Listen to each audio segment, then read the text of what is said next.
Ambition is critical. Fuck, I didn't even think I put that fucking on then. Here we are, episode 54. Just the two of us this week, because sometimes it's nice to just not have to fucking stress about anyone else. Yeah, sit down your pants. Yeah. Oh, fuck, speak of that. I had some shit last week about my slippers. Don't know, I didn't even notice them last week. Do you know what? I didn't even notice I had them on, because I had come in from work, just fucking, you know, you're always rushing round, innit? And Jay was coming. And normally, if someone's come in that I don't know, like when fucking Lee David was here, he's had my onesie on, right? You know what I mean? This is my fucking house at the end of the day, innit? So I'm always walking around with my slippers. But normally, if someone's come in, like Jay, like you've been with John Phillips or fucking Enzo or whatever, I'll make sure I puts my fucking trainers on. I never wears trainers. At least a pair of shoes, like. Yeah, well, I never wear trainers around the house. I walks in from work, I kicks my trainers off, and I puts my slippers on. That's it. No sound. But yeah, oh my god, I had some fucking earache. Yeah, but they proper 1980s moccasins, isn't they? They're like my fucking grand bought in the market. No, little shop opposite the shop that sells all the Welsh costumes. Right. And they're like, you know, proper 80s moccasins. Do you know where that comes from? Right? My old man, I wasn't a slipper man as a kid. But my old man had moccasins, right? And if I was running across a shop, and I mean as a kid now, right, young, maybe not as young as my kids, but you know, I'd chuck his fucking slippers on and run across the shop, right? Yeah. And then that's where it come from. So then I got my old girl to get my own for me.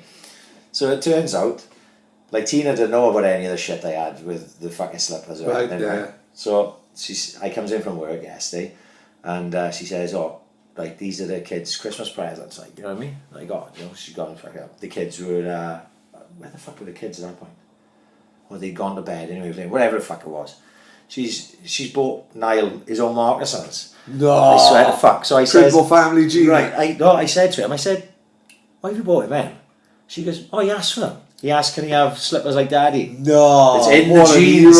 So fuck anyone who slated me last week. Stick your fucking slipper fucking criticisms up your roll. Oh, it's nice to know a boy's going to get bullied and that. You know what I mean? It's nice to think. Nice to thinking of him like. No, you know what I mean? He's too good looking to get bullied. I don't know, mind if he walks in with Jack Rippers on, fucking. He's not going to walk into school with his slippers. Yeah, like it was pyjama day, it's Pudsey the bad day, isn't it? That was today. What?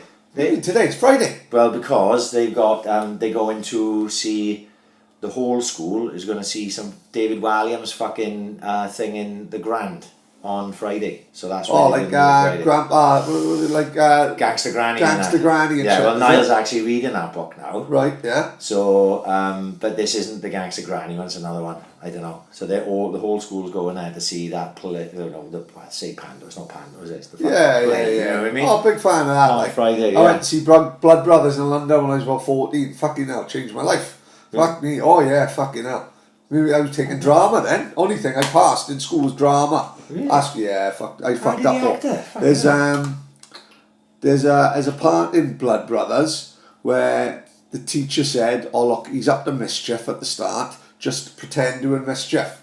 Well, I pretend I was reading a cock mag, wanking and all that. He was only 15, she went fucking bananas. Mrs. Bradshaw, she nearly kicked me up the class. Sent me up to Dougie Sharp, who used to take computers. She said, fuck drama. You're not staying in drama, you're going to have to do computers. You can't be called wanking. Too outlandish, is it? Yeah. Well, like an Oliver Reed type of character, wasn't I? You know what I mean? Method actor, yeah. Because I'm doing maths, kicking off, like wanking over the fucking computers. Everyone's going mad. I'm acting like Daniel Day-Lewis and fucking my left foot. Fucking cause chaos, like she went fucking bananas as it happens. But she let me back in then. I had a C, it was the only thing I passed. Done well in that. I had A in the acting, and then you got to start writing and all that. You know what I mean? I ain't not a fucking thespian. Fucking no. She was a lesbian. But fucking, no, it was good. I enjoyed drama. Yeah, I think there's certain people in there that I never mind public speaking. Even when I was a kid, you know, if someone was like, oh, you know, you're in English, and you go, right, I need someone to read these next 6 pages. I was always the first one with my hand up. I don't know why, really. I just like to read out loud and fucking. Maybe it's a sign of attention thing. Maybe Kevin's right. Huh? Maybe Kevin's right about the sign of attention. But yeah, no. So yeah, that's what they are doing, and they fucking. My kids had their what's we call it last night, parents' evening. Oh fuck! How did the little prince do it?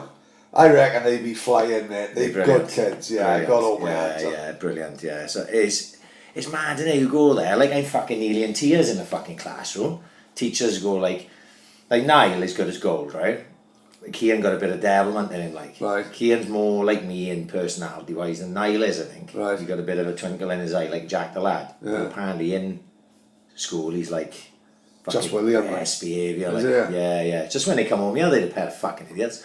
They done my head in the last 2 days, like gremlins running around the house. No matter how many times you tell them to stop playing football with a pair of socks, they've got to like smash the fucking pair of socks through the blinds. And cause fucking I used to be a big fan of football in the house when I was a kid, don't I? But living in a fucking 2 up, 2 down house in one way and 1 degree at us. But we'd move the fucking settee forward, and then obviously the piano would be the goals one side of the room. And in one way, can you remember we had cowboy doors in the kitchen? Yeah. Only house I ever known since or like before or after. Yeah. Only house in the world I've ever been in, apart from fucking some saloon and fucking the good bad Downey. I don't know how my mum and father had cowboy doors in the kitchen for so long. Didn't he just door it on me? That's one of the most random fucking things ever. My man coming out every day fucking having his lasagna fucking draw. You know what I mean? What's that all about? As he comes out of the kitchen. Yeah, like a fucking what's the famous director? Sergio Leone. It's like every team there was like a Sergio Leone. Once upon a time in the West. Yeah, every team there was like Westworld. Fucking random. So the piano was one goals, right, and the fucking cowboy doors was the other goals. Well then fucking remember Marco van Basten done the overhead kick. Yeah. So I chucked the fucking the football, Mike the Delta, against the stairs, do a Marco van Basten, who I like on the carpet, and it smashed the lampshade. My old girl had to tell my old man she'd done it cleaning it, like she only cleaned once a year, Christmas Eve. So he's like, hang on, it's fucking July the 3rd. What are you doing cleaning the fucking light shade? Oh yeah. Nothing to do with Patrick and the football. Absolutely nothing to do with Patrick. I'm hiding behind the cowboy doors like Clint Eastwood. Me and my kid used to do it because in my mother's house we had the 2 rooms were split by basically a big alcove. The living room was one big room, but it was split into 2. So you had one side, you had the bay window, and then this was in the middle of me and my kid launching footballs around, smashing the fucking ornaments. We must have done loads of my mother's fucking ornaments, just smashed everything in the fucking house, and kicking shite out of each other as well. Fucking hell. Knee-high God help, Billy Pridmore's eating fucking tea and who's smashing fuck out with Sylvanian families. Fucking hell. But we could fucking hour of that.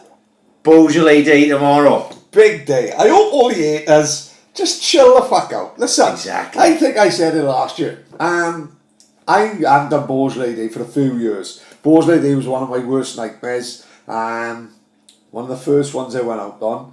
I used to like it when, I gotta be honest, it was when I first went on Beaujolais Day. It was literally, all it was then was a lock-in in the Bras. Yeah. Fucking amazing. The Bras was like the fucking Met Bar in London. Yeah. They locked the fucking doors. No one in, no one out. Everyone bevying like fuck on the stairs. Yeah. Everyone drinking bottles of Siglo like you guys are in the Euro 96 doing the dentist chair. Fucking cracking day. My missus had to pick me up after 7 outside TGI Fridays. I'm spewing on the window as a family having a 6th birthday party. They're crying. No, like, can you remember Ghostbusters? Rick Moranis. He's Rick Moranis is up against the window, and that was me, mate. Yeah. Covered in Siglo, spewing out my nose. My missus had to carry me, chuck me in the fucking Ford Focus. We had fucking murders. She said, "What are you doing? It's fucking Thursday afternoon." Yeah. But I was one of the first I went on, like, and I hate people fucking. Beaujolais should be celebrated in Swansea. We're the only fucking nutters who do it. Well, so this is the thing. I did a bit of history research. Oh fuck, go on. I'm going to fucking teach a few people a few things. Mate, where it comes from. I'm fucking always up for that, mate. Right? Because I had heard years ago that what it was. Yeah. Basically, there's this white. Well, I'll just. Yeah, go on. I didn't know whether what exactly it is. Right. Beaujolais Nouveau is what it's called. Nice. Right? Big fan. It's the made in the Beaujolais region of France. Used to only be able to be sold after the 15th of December.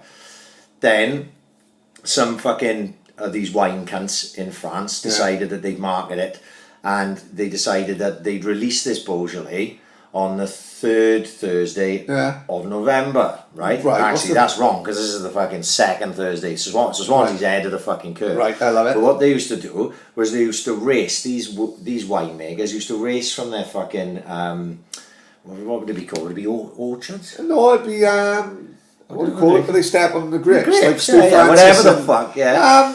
Orchard, no, not winery.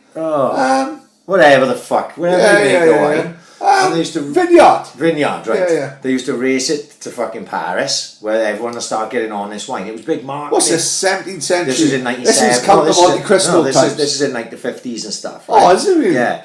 So by the 70s, it became this big national event. So you tell me in like France is it? Still so imagine that you tell me in La Rochelle tomorrow, everyone's going to go bananas. Apparently so. Now tell you what, that would be a trip. That'd be a night out. You know what I mean? Imagine us all piling down to Nice. Grandma Charlie, 16 bottles of cigarette. We'd end up like in the jail where Frank Abagnale was in fucking Catch Me If You Can. You know, they like that. In with the Count of Monte Cristo. Fucking hell. I'm obsessed with that film, mate. Well, the Count of Monte Cristo. Oh, mate, I'm obsessed with the story. Oh, mate, I don't know where this is going back to the thespian in me, I think. Right. Watch that film. It's Yeah. fucking brilliant. It's one of the films I can watch forever and ever. It's like 8 stories in one film. Anyway, carry on with La Rochelle on Thursday. Yeah, so in the 70s, it became this big national event in France, right? Amazing. Where the Beaujolais used to go out, and it was just a big fucking, the third Thursday in November, was this big fucking do. Here now, it's based, but this is the second, the Swans is going to end the fucking curve. And then it spread across Europe, right? Really? Yeah, so it came to the UK in the 80s, America as well, apparently. No chance. Yeah. So I'm not sure where, we'd have to ask Darryl. He's probably Darryl's out there now, he's in Florida now actually. Right, okay. He's probably drinking fucking Beaujolais and Buffalo Wild Wings. Yeah. So basically, that's where it comes from. It's this Beaujolais, which apparently, from what I gather, speaking to like these suit and ties I've had in a car Beaujolais the day before now, it's not that fucking great to drink. No, I bet, Yeah. So like now, I don't know now, do you know what I mean? Tomorrow, like, who's going to go out and go, ooh, I need to try the new Beaujolais. They're going to go out and go, can you give me 2 bottles of bud? You know what I mean? And because it's become more of an event now, of course it is, You know what I mean? But basically, it just means like now that birds can get rat-assed. God always happy with that. And try and cop like a solicitor. And then guys can, you know, the guy who works on the bins can pretend he's a solicitor. Right, and pull a girl who's rat-assed. Well, like when Jamo pretended to be Emmy Lesky in Mexico. The only 6-foot black player who was fucking 5'3" and white. And then with blonde hair, looked like an Aryan race. You know what I mean? So, yeah, but I don't understand. You see that, don't you? Like, for me, because I'm working, right, I'm going... Knock yourselves up. Balls to the wall tomorrow, right? Who doing travel shifts? Oh, mate, there's no... Tariff 3, Christmas Day tariff. No one's going to know any different today. There's no retreat tomorrow, like, really? Right? We're going for it. Because I got the car on my own now, and because I'm out on my own. Before, I used to have to finish on tea time, so Steve would go in the night. I do that now. So no surrender, Stephen Fender. We are going... We'll be around 18 hours tomorrow, right? Is it really? Yeah. Will it be worth it, though? Oh, fuck, yeah, it'll be printing money. So, I'm all for it. But you get the haters, don't you? Yeah. Right? If I hears, we'll do Beaujolais bingo, right? Right, okay. So you're going to have fur coat, no knickers. Right, okay. That's going to be said. You're going to have fur coat, no knickers. You're going to have, I bet people don't even know how to spell Beaujolais. Yeah. You're definitely going to have that. You're going to have a couple of pulling Beaujolais Day and all that. What else are you going to have?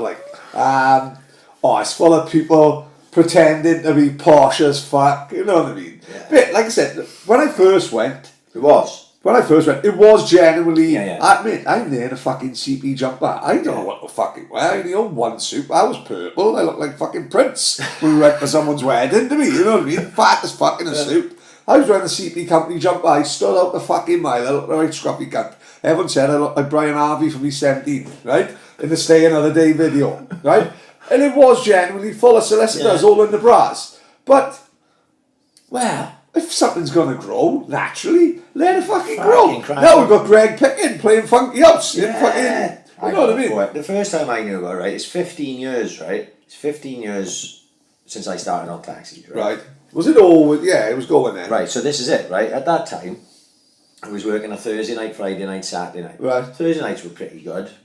But obviously my big nights were the Friday and the Saturday. Of course, So I went in on this Thursday. I used to go in like 4:30, 5 o'clock in the evening, and then I do 12 hours in. And I went in this day. It was fucking mental, right? It was chock-a-block, and I couldn't understand it. And I was getting loads to the Braz, pick up from the Braz, and people coming out fucking legless and going to Langland. Like little Langland. Like, Right, and then amazing. I'm coming back in the fucking town and they're sending me back to the Braz, and then I'm going to fucking Bishopstown. I was going, fuck, this is great. I didn't ask anyone. I was still green as fuck. Yeah, I'd been on a of taxi course, 6-7 weeks. Like. And all I picked up from... it's Lefina now, and Trundle's place is downstairs, but it was Ellio's at the time. Of course it was, right? yeah. Chicken on the ceiling. Yeah, chicken. Lovely. Chicken espetatas. Oh, beautiful, mate. So, beautiful. Which they now doing Madeira, which is also class. Chicken on the ceiling. Right, Love I it. gotta try a bit of that. So I said then this couple of fellas come out, and I remember they were going to Clethley, right? And I was talking to them, and they were legless, but they were sound. And I asked him, what the fuck's going on tonight? Why is it so busy? And this guy sort of drunkenly explained Beaujolais Day to me. But at the time, it was like solicitors, estate agents, the money men of Swansea, the property owners, the whatever the fuck, my boss, you know what I mean? It was those fucking guys that they all sort of got together, drunk wine, and it was like marketing, like networking. Like it was like networking. It was all getting in each other's pockets. Or can I do this for you? And it's just that, and that's all it was. It was like Ellio's, the Braz, Morgan's a little bit at that time. But the Braz was the main. Braz was place. bubbled sick. But there was it wasn't Wine Street then. Yeah. You couldn't go in a fucking ice bar and they were having Beaujolais. No, they had bottles of Smirnoff Ice. Yeah, they had bottles of Some guy from Tandoor in a suit. Like, no, that wasn't the thing then. But over the years... Now they got a DJ. Now they pick the meat in the brass. They got fucking Greg picking and they doing funky house. Like, we will have coleslaw, lamb shank, and fucking Freed from Desire. Well, Martin Morgan got some fucking pull, right? He's the only fucker in Swansea, right, that could have a street closed off for 2 days. He got that fucking tent, right? Right. Every year that fucking marquee got bigger. Of course it had. Right? The first year it was like a marquee, it was in the car park, and you could still drive through. Of course, As if you're going by the old Evening Post. Last 2 or 3 years, they closed the road off. Went past the day, they put another marquee on the road. So you got 2 marquees in outside Morgan. So if I go there tomorrow now, I can still get round there, but I can't pull in anywhere on that road. Morgan's Evening Post, like that's completely closed off. Wow, fair fucking play, right? So who in this fucking town could get the fucking road closed for 2 days so people could go on the piss? Chris Ware, Martin Morgan, Bonnie Tyler, Kev Johns. Yeah. Kev Johns can do what the fuck he wants, basically, can he? Kev Johns say he's shut in Landor for 3 days. Brown's the news agents is fucking closing down because Kev Johns can do it. But apart from that, Chris Ware will close down Constitutional for the Gorilla Fitness Challenge, and Martin Morgan closed it for Beaujolais Day. Unbelievable. No one else can do fuck all. No. Innit? So I can't even park outside my fucking house. No. So it's like I said, I'm all for Beaujolais Day. What people don't realise is I get a lot of this and from the locals in the taxi. They go, everything in this town, it's all for the students. You know, because all the buildings that are going up, right? It's all student accommodation and shit, because that must be where the money is. It's like Amsterdam and Portland. Every fucking riding bikes with baskets. It's fucking party. So I've opened a blow shop now in my fucking front window. Fuck it. We'll all be fucking high as fuck. I'll go tomorrow after work. So it's like the people don't realise that with the money that those students put into the economy in this town is fucking massive. Without the uni in this town would be an even bigger ghost town than it fucking is already. Do you think so, yeah? Absolutely. I see it with my own eyes fucking day in, day out. You've got 2 huge universities here now, and that's without the sort of, what's it classed as? Basically the Metropolitan Uni, which is in Indianapolis School, which is in the old, opposite the Art Gallery. Library. You know, it is there must be tens of thousands of fucking students in this. Do you think this is now, remember like Norton, I remember the urban myth about Norton was there's 3 women to 1 man, and people who say, it's because it's a university town, there's a big nursing college here. Norton was the myth, wasn't it? You know what I mean? About going on great stag do's, like, you know. Do you think this Swansea become that uni town? Like? I can tell, I would say for certain, I wouldn't, in my head of what I would make, there's got to be 3 times the students here than there was 10 years ago, right? Yeah. And international students, the money the international students have got is fucking crazy. Chinese, Middle Eastern, everything. They do not give a fuck. They have taxis everywhere, every day. The Brits are different because the Brits are like on a budget and they of course, so they hold it on the decline a bit. But Chinese, Japanese, fucking Middle Eastern students, coin, £50 notes. Like, how can you change a £50 note? What? No, 7 in Who the the morning. fuck has a £50 note? Exactly. It's like fucking cowboy doors in one way. Exactly, yeah. So, but trust me, Beaujolais Day, students in this town, it's all, just be happy that it's here. Because if it wasn't fucking here, there'd be no money going in the fucking economy, or less money going in the fucking economy anyway, I tell you that for now. Yeah, so like for you though, you were in fucking Carmarthen Road opposite Lizzle. You no fucking student is going to come up living up here. So you're not going to have to worry about fucking students having pre-drinks at fucking 10 o'clock fucking on a Wednesday night. You're speaking of someone who went through it. I grew up in Mount Pleasant. Right. Remember Mount Pleasant Tech was there. When fucking old lady died next door to me, they sold her house to fucking students. Thankfully, you could land an aeroplane in my bedroom, I'd sleep through it. Right. Not my brother and my old man. Fucking mouse knocks a pebble over in the back garden and them two fucking wake up. So when they was coming in at 2 in the morning and partying, I was sleeping through it, and my old man and fucking Wild Bill were knocking the door. You better fucking calm down, boys, or we're going to fill you in. So I know what it's like. I couldn't park outside my house. I had residents fucking parking, and when I came in from Royal Mail, I had to park fucking 3 streets away. Take me 10 minutes to walk to my fucking house, and then at 6 o'clock at night, I'd walk back over, get my car, and pull it outside the house, because I was going out there then 4:45 in the morning, jumping in the car. You know what I mean? So I know the fucking crack. Like, I am lucky here. You know what I mean? I don't have to deal with none of that shit, but it's because of where I am. I live on a fucking main road at the end of the day, so that's got its own fucking issues. I got the fucking boys from the Ghost doing wheelies up the fucking road and fucking 11 at night, like, waking the kids up and shit. So it's not all fucking smelling the fucking roses over here. But Beaujolais tomorrow, get out, spend some money, and ring yellow cabs. That's all I can say. Fuck everyone else, just ring yellow cabs. Just keep the coin coming. Direct number, like. And don't contact me directly unless you're going 30, 40 quid. I'm not interested in dropping you from fucking La Perilla to the Wine Street. You can fucking walk. It's going to be dry. It'll be fucking nice. So, but I'm just starting to get used to my new car now. Do you like my new wheels? Very swish. It is very swish. Very nice. Hybrid, saving the environment. Really? Yes. So part it's electric and fucking petrol.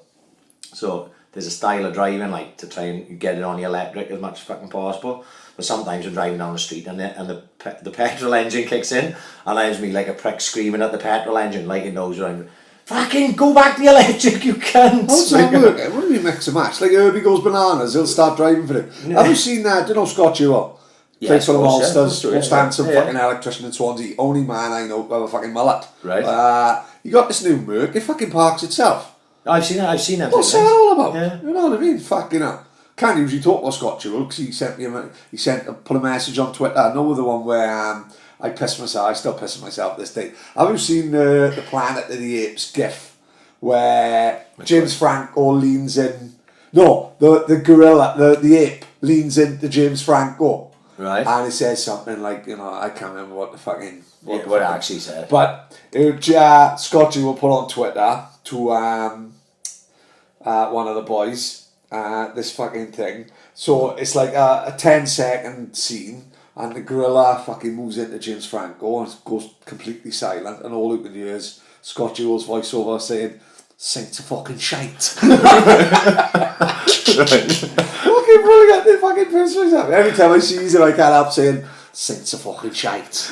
But he's got a fucking car that's fucking reversing itself. It's a crazy cunt. Yeah, well, what's that all about? It's all about my uncle's Tesla, don't I? You're right, what about it? Then Teslas, right, they flash as fuck. Right. And they will drive themselves up the motorway. Oh, surely that's not fucking healthy. So when we went to Sunderland, not last season. What do you mean? And you can you can go in the back stuff thing when you No. I was going to say, Right, you have to. Obviously, everything's censored up the fuck. So I imagine it has to feel an arse on the fucking seat, and you have to have your hands on a steering wheel, but you don't have to turn it or nothing. Right.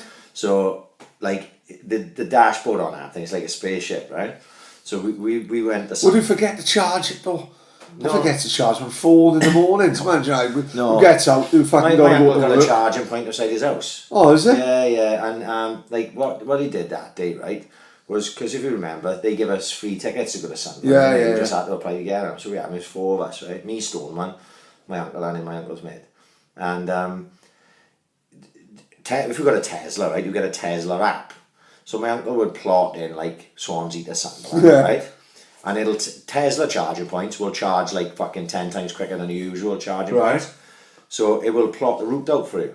Yeah. Which way we're going to go. So we went from Swansea to Birmingham, so outside Birmingham, chucked the fucking car on charge, went in, accosted coffee, had a coffee. Next thing, my uncle's phone's fucking vibrating on the table. Oh yeah, your car's charged up now. Yeah. So we went back, the app told him it was charged. No Jumped way. back in a Tesla. I think we did 3 stops on the way up and 2 on the way back, because the way it worked. Are they expensive?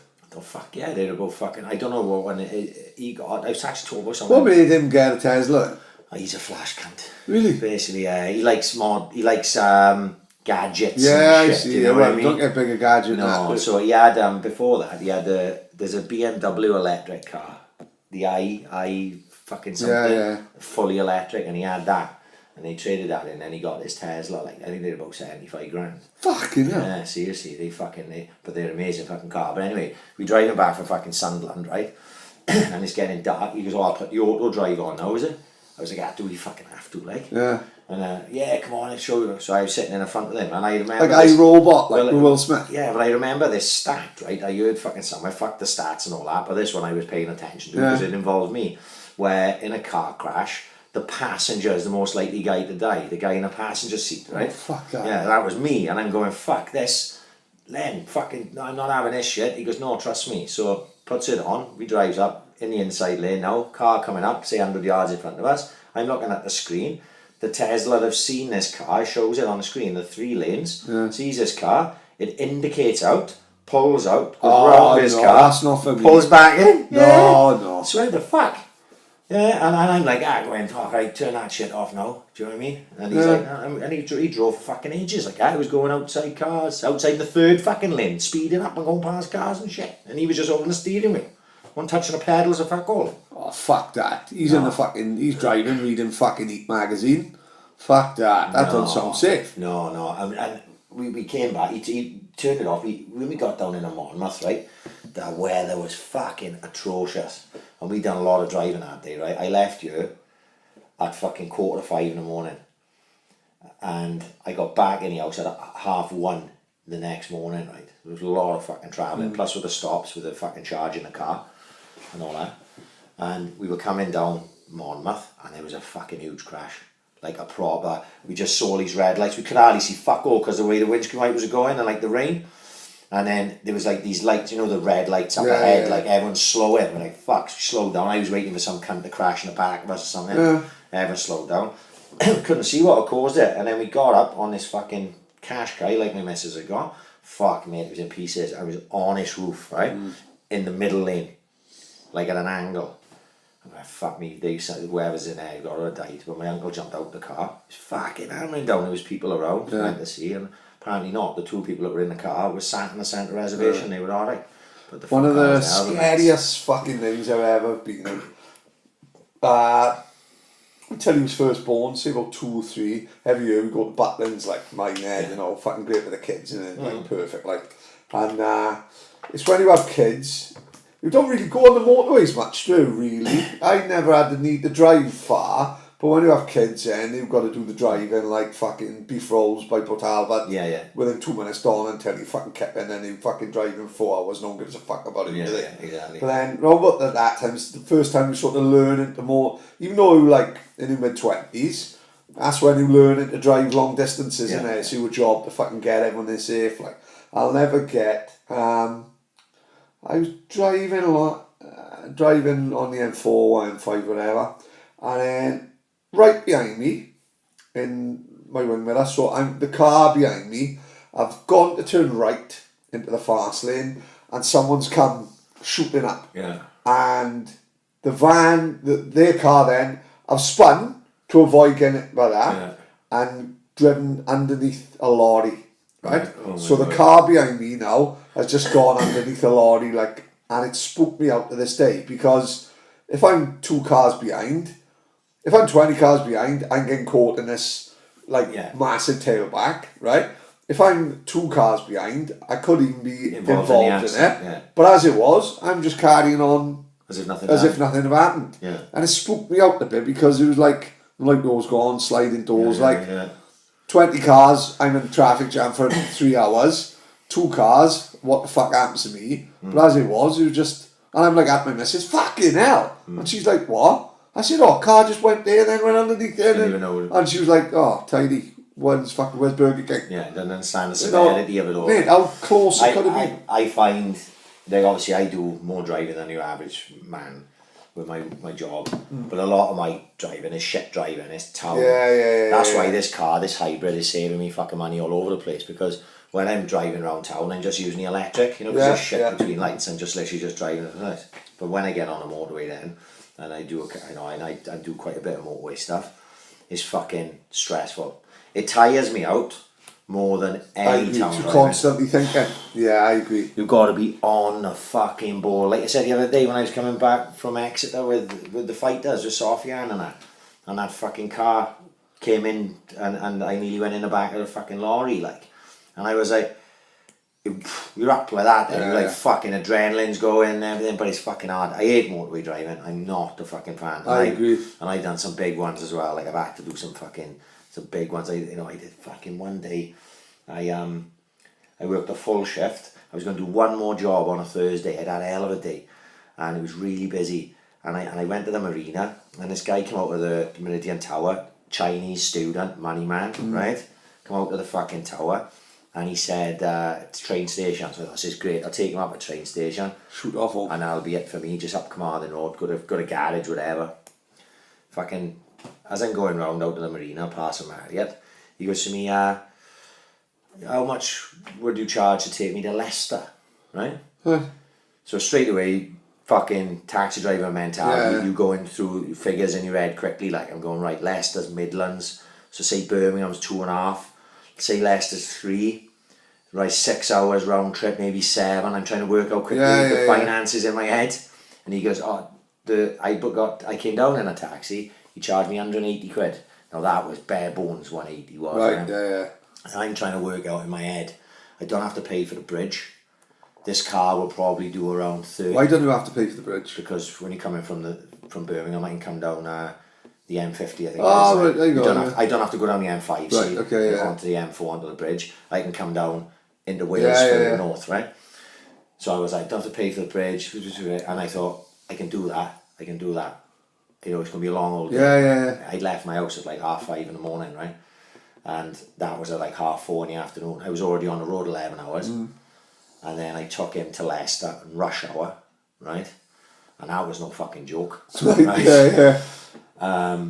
Got him into Leicester. Actually coming back was alright because it was dead quiet, because I left Swans here, this was 4:30, 5 o'clock, and it took me probably 3 to 3.5 to get up there. When I was coming back it was dead quiet. Got back at my house like 11:30 at night. Fuck that. From like, and then motorway driving, I did 501 miles that day. You know what I mean? Like in one fucking 18-hour sitting. I got back and I was fucking zapped, and I'm like a greedy twat. I get back up at 5 in the morning to go to work. Like a greedy. You dropping off Steve Claridge the night before, I'm having a fucking lay-in, fuck that. No, I just didn't do it, and that was, I think that was about as tired as I fucking ever was coming back. It was that motorway, it was probably a best part of a 400 mile, if not 400 mile round trip on a motorway, like. You know what I mean? It was fucking taxing. You know, I think the furthest I'd done it once, it was Gatwick. Gatwick's a hell of a fucking trek. Gatwick's a shit drive as well. Oh yeah, 'cause you passing Heathrow, wasn't you, on the way? Fucking Heathrow's a dawdle. I've done it Heathrow and back in fucking 3 hours up, 3 hours back, easy. But Gatwick's a different animal. You go in the other side of fucking London, and it's M25, and it's fucking, you're in the M25 slow lane, and on the left of you is the fast lane of another fucking motorway. And you're going, what the fuck is 5 lanes? And I go, oh fuck this. London's no way to fucking drive. It's a fucking absolute. So speaking of London, I think the London Marathon is going to be off. Oh no, seriously, it's just not getting any fucking better.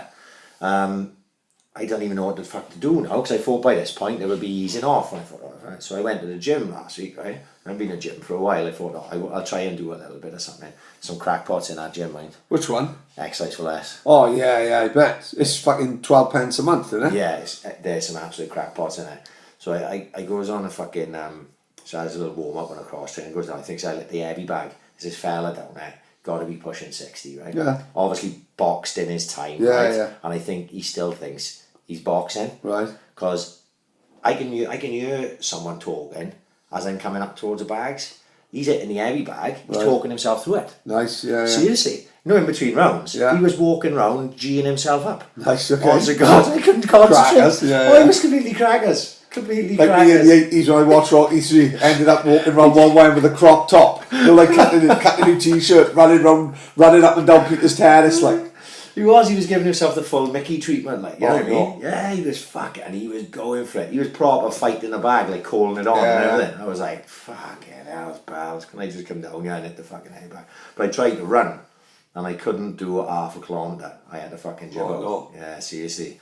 So that's why I bought the Richard Ashcroft tickets. I got Ashcroft tickets now. Oh, fuck, well done. Yeah, because I seen... Who the fuck told me there was that? I think Paul Waller told me. Oh, you told me. I told you there was still told me. tickets left. Yeah, you told me there was... Obviously, the reason I didn't buy Richard Ashcroft tickets originally was because it's the week before London Marathon. Yeah. And I didn't need to be going on the fucking swig with No. the week before travelling to London, doing the London Marathon and all that, like, I mean.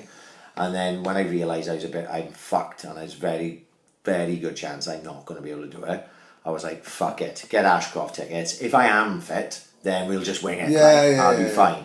So yeah, I bought Ashcroft tickets last week, not last weekend, weekend before. Oh, man, that's going to be brilliant. Yeah, this is a good crowd. Going to be quality. Funny enough, I just come from, mate, we are fucking like mirror images. I just come from a bad class. Right. Wednesday night in Funky Pumps, fucking bouncing. Dylan Richards taking it, like, absolutely fucking bouncing. First one back in ages. But I've also got a bit of an injury, bit of a worry. Oh no. We're getting old, that's what it is. No, I fell, I did on my round, only off a step, and I got a bit of a black man's pinch on my heel, right? Is that politically correct to say that these days? What? Black man's pinch. Oh, John, why did you want to tell a cunt? Fucking hell, I really thought that. So, I've got an African American pinch on my heel, right? And in my head now, it's a fucking foot ulcer. All of a sudden, my foot is hurting. Diabetes surgery. Right. In my head, I've got a foot ulcer. My foot is being lopped off. Right? Honestly, so I got to go to the fucking doctors to sort that out. Everyone's worried in my house. I'm eating a pack of fucking hobnobs. Yeah. So I'm flapping now that I'm having my foot off. But then I start thinking, I can't be a ring announcer because I got one fucking leg, can't get in. But that could be like, you could be even bigger ring announcer. What, the only one with the one leg? Like that guy with the ponytail. Yeah, he got his niche market. He's dressed as the Predator. I comes in walking like fucking one-legged Willie. Yeah. And then if you took your eye out as well, you could probably be a pirate then. Oh man, I know I want an eye patch for me. You know I don't. I told him many times. I don't mind. My grandfather, funny enough, had his eye out with a stone. Right. He was a stonemason. He made gravestones. Right. He wasn't a stonemason, I'm lying like a pig. He was nothing to do with stonemasons. Right. But he made gravestones and he had his eye up and he had a patch. Right. Now I told him many times, I would love to have an eye patch. Once you've got past people like Craig Allen and all the Pen Plus boys, as you walk in, oh yeah, Jack Sparrow's in. Yeah. Once you get past that, mate, to have an eye patch, who else do know got an eye patch? No. Mate, you've got to be well known throughout. And your leg off as well. He'd leg off as well. He was talking like proper Swansea character. He'd be up there with Dougie Pennick and Dancing Ken. Yeah. So in my head, I'm having my foot off, right?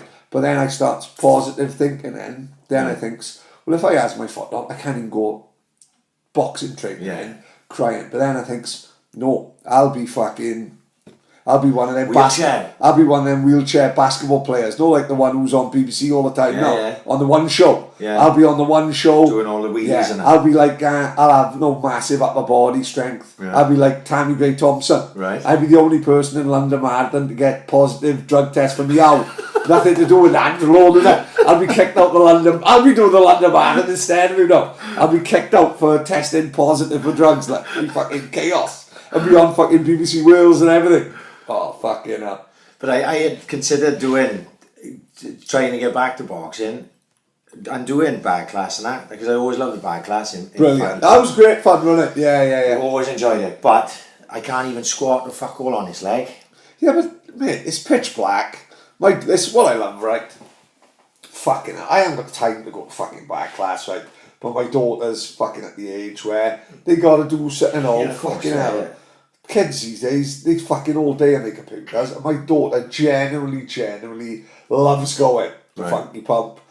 Chris will fuss her, Dylan will fuss her, Kerry Hughes will fuss her, She thinks they fucking icons in fucking Swansea. Yeah. She thinks Kirsty Bell, Chris's missus, is up there with fucking Macho Man Randy Savage's missus. Like Miss Elizabeth. Miss Elizabeth. Yeah. She thinks she's a fucking superstar. Right? So like Telly loves it in there. So we've got to make time then, and you know what I mean? That's always so late tonight, like going there. And mate, if you can't fucking squat, you go bag Richard Keys. It don't really matter. It's so pitch black. No one gives a fuck what he does anyway. I'm starting to get a little concerned. I never really caught, I bust my fucking ankle, I bust my fucking elbow, I bust my thumb and my fingers a few times. But I never really missed football through injuries. Right, yeah. I missed plenty of football through fucking suspension, but never through injuries. And now to be carrying this one for such a fucking time, and like not. I suppose the sad thing is having the London Marathon. That's the worst thing. Right, if I don't get accepted in the London, Marathon, not even a big deal. I don't give a fuck. It's like, all right, I can't fucking run, and it'll wear off eventually. Like, but now I'm starting to think about, do we know anyone that can do like cheap scans and shit? Because if I put my name, if I go to the fucking the doctors or I go to physio and then they say, oh yeah, you need an MRI on your fucking leg. Yeah. That's fucking. How long is that going to take? They don't give a fuck about me. I'm no, of course they don't. 38, like, you know what I mean? They're going to be rushing me in to fucking see about my leg. So, anyway, that's fucking that. But did you get fake festival tickets? No, I haven't got them yet. Don't think they sold out. Oh no, I don't think they No, I'll fucking... that looks like a good day. That'd be a great day. Singleton Park should be used for more things like that. Of course, yeah, fuck that. Yeah. Only the squirrels must be tamped, because that's the only thing I remember about Singleton Park as a kid was the squirrels. Why do everyone love squirrels? Whenever you see a squirrel in the car, everyone goes, quick, it's a squirrel, it's a squirrel. And a fox, whenever she says, hey, it's a fox. Yeah. Who gives a fuck? Like, I see dogs, goats, cats, fucking... One of the boys who worked with me fucking got chased by 6 goats at Kilvale last week. No one give a fuck about goats. Goats can be a right bunch of cunts. They fucking nasty fuckers, man. Yeah. Nasty fuckers. But squirrels, everyone loves squirrels. Yeah, if you... I have put on YouTube, seriously, for my kids, goats being assholes, right? There's videos all over YouTube of goats just being pricks. Really? Yeah, just knocking kids over, fucking knocking fucking animals. Yeah, they fucking full of it. Goats are, they great. I wanted to get one. Tina won't let me have a dog, let alone a fucking goat. But my old man had chickens, didn't he? Yeah. Like, fucking in the middle of a wimpy housing estate. I don't think he realised. But he used to be in work at fucking 4 o'clock, caretaker uptown at school. Yeah. All the fucking... He had the fucking male one. He had a fucking cockerel, didn't he? So he was going off? He was going off, 5 o'clock in the morning. He's uptown now, sweeping the yard. Next guy 3 doors down, knocked my old man up at fucking 2:30 in the afternoon. Said, cock is keeping me up there all night. My old man didn't know what the fuck he was on about. And turns out when he was going to work, this fucking Kellogg's cornflake looking fucker was actually keeping the whole estate up. Everyone hated my old man. Someone sprayed pedo on his window, I think, fucking, because he was fucking, he caused fucking riots up there, no one was getting any sleep. Fucking murders, he had to apologise to him, he had to fucking get rid of him then. Seriously? Yeah. They went, the ferrets went.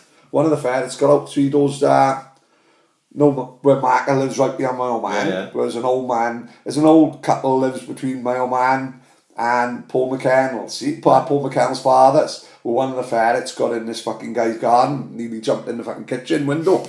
Fucking riots, they didn't know what the fuck was going on, did they? I bet ferrets can be a bunch of cunts as well. Nasty as fuck. Yeah. Let one of them have who fucking finger, who knows about it.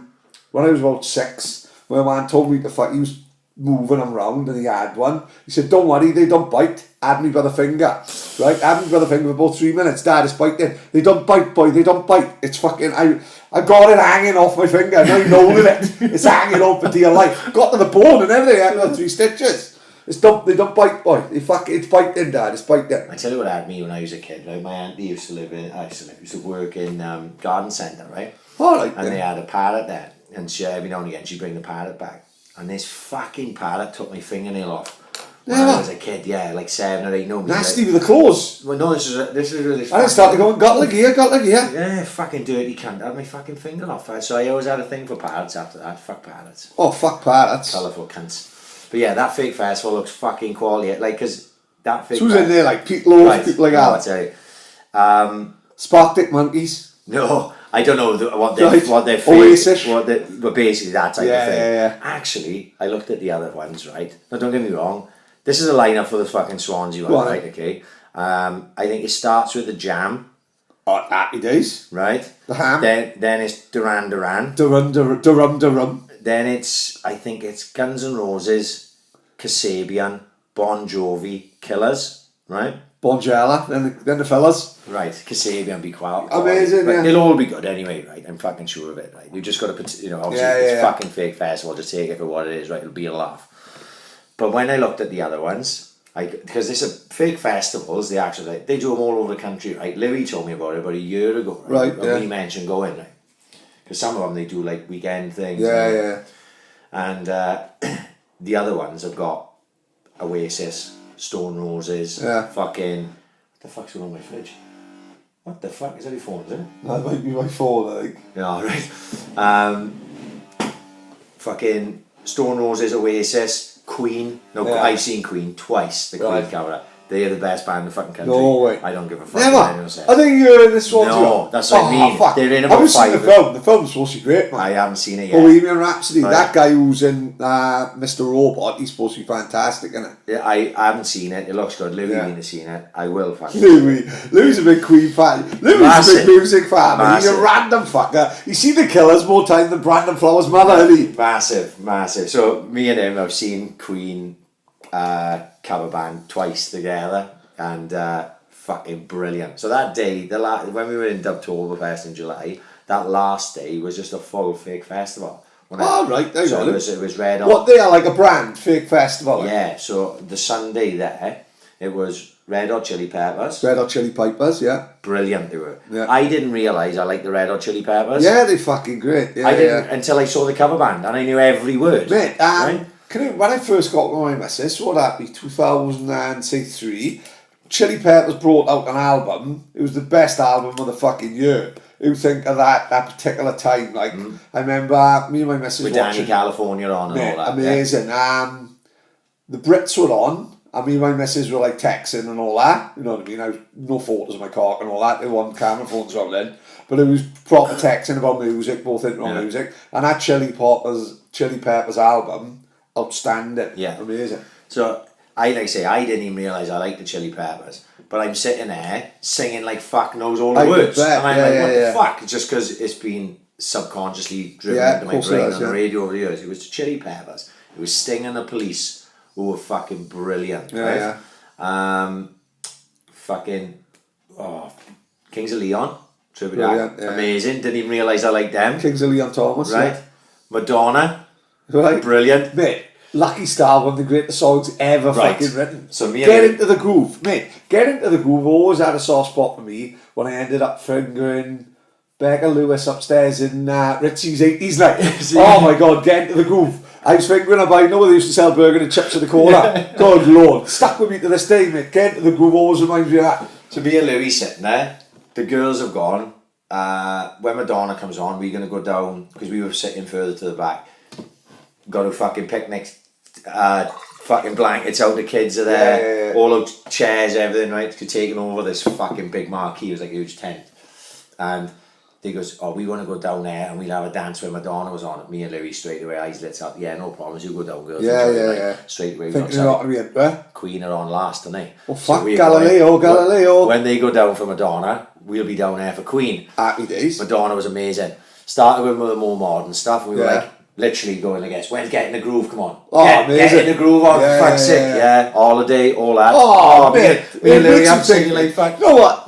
People like her, she was like classic. Absolutely brilliant. Yeah. Fucking hell. She was the first bird, like older woman that I remember like fancying. Well, can you remember she bought that book out, Sex? With this was before that. This was Get in the Groove Madonna. Right, with the lace, the black lace.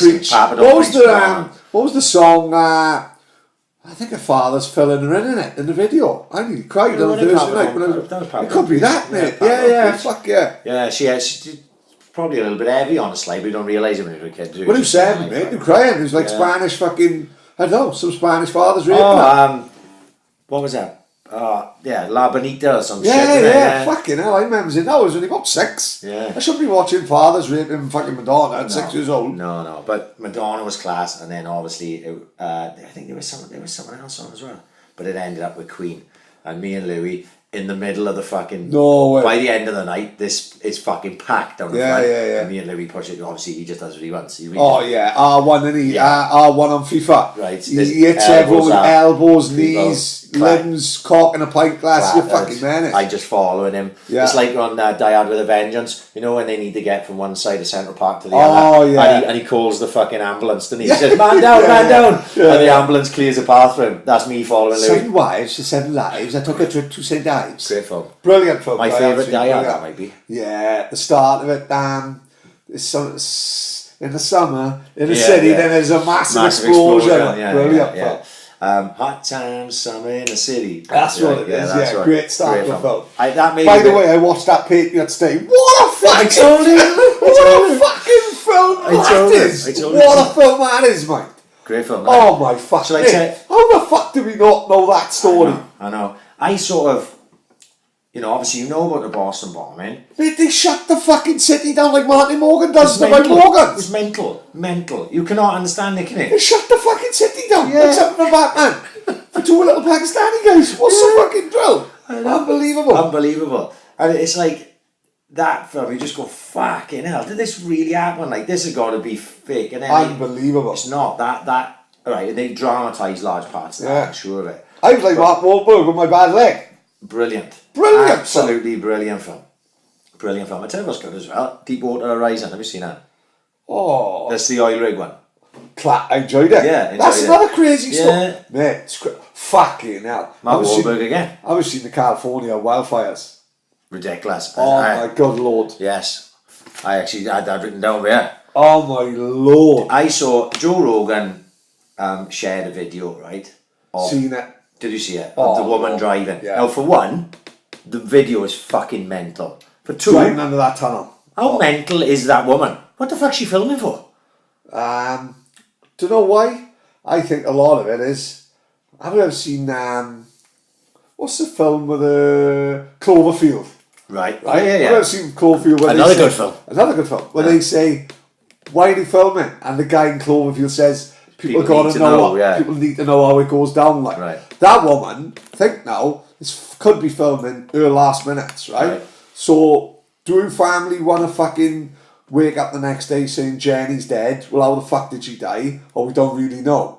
Well, that's documenting who last could be grim as fuck, man. Yeah. But you know what I noticed? Every video you see, and none of us believe in God really, is fucking this guy up above the clouds. Every video you see, they all pray into fucking God, man. Yeah. Every single person is saying, God, help me out with this. Because I seen one with a man, woman and a family, and they driving through and there's fucking forest fires everywhere.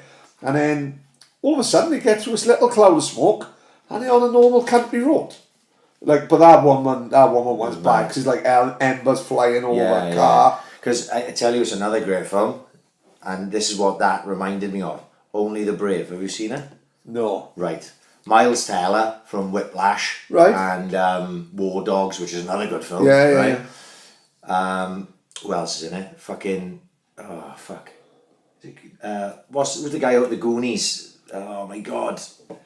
Josh Brolin. Josh Brolin. Yeah. Right. There's a few in there you recognise. Only the Brave is actually a true story. And I didn't realise it was a fucking true story until the film finished. It's on Netflix. Right? On Netflix, that's what What's it about? Right. So obviously America, we live in a lucky part of the world, right? Mate, how lucky are we to live in Britain? Seriously. Nothing. We got no earthquakes, we got no volcanoes, we got no fucking wildfires. All we're worrying about is Beaujolais. Oh yeah, seriously. Yeah. Oh my God, it's drizzling outside again. Fucking hell, chill out, will you? Literally, the world's fucking on fire in California. The students see those down and put black bags on the green bag week. So, fucking murder. Obviously, that happens regularly all over America. Yeah, they have a thing called fire season, right? They'll explain it better in the fucking film if you ever watch it. And they have these teams of specialist firefighters. Right. And that's all they do is tackle wildfires. Right. And there's a skill to it. Like when they know a wirefire's travelling from one place to another, if it's going towards a town, they'll jump in before it. Right. Wet the fucking grass. They dig out like trenches. Right, okay. There's all sorts of fucking stuff to it, right? And basically, it's a story of one of these teams. Right. I don't want to. How do I not spoil this?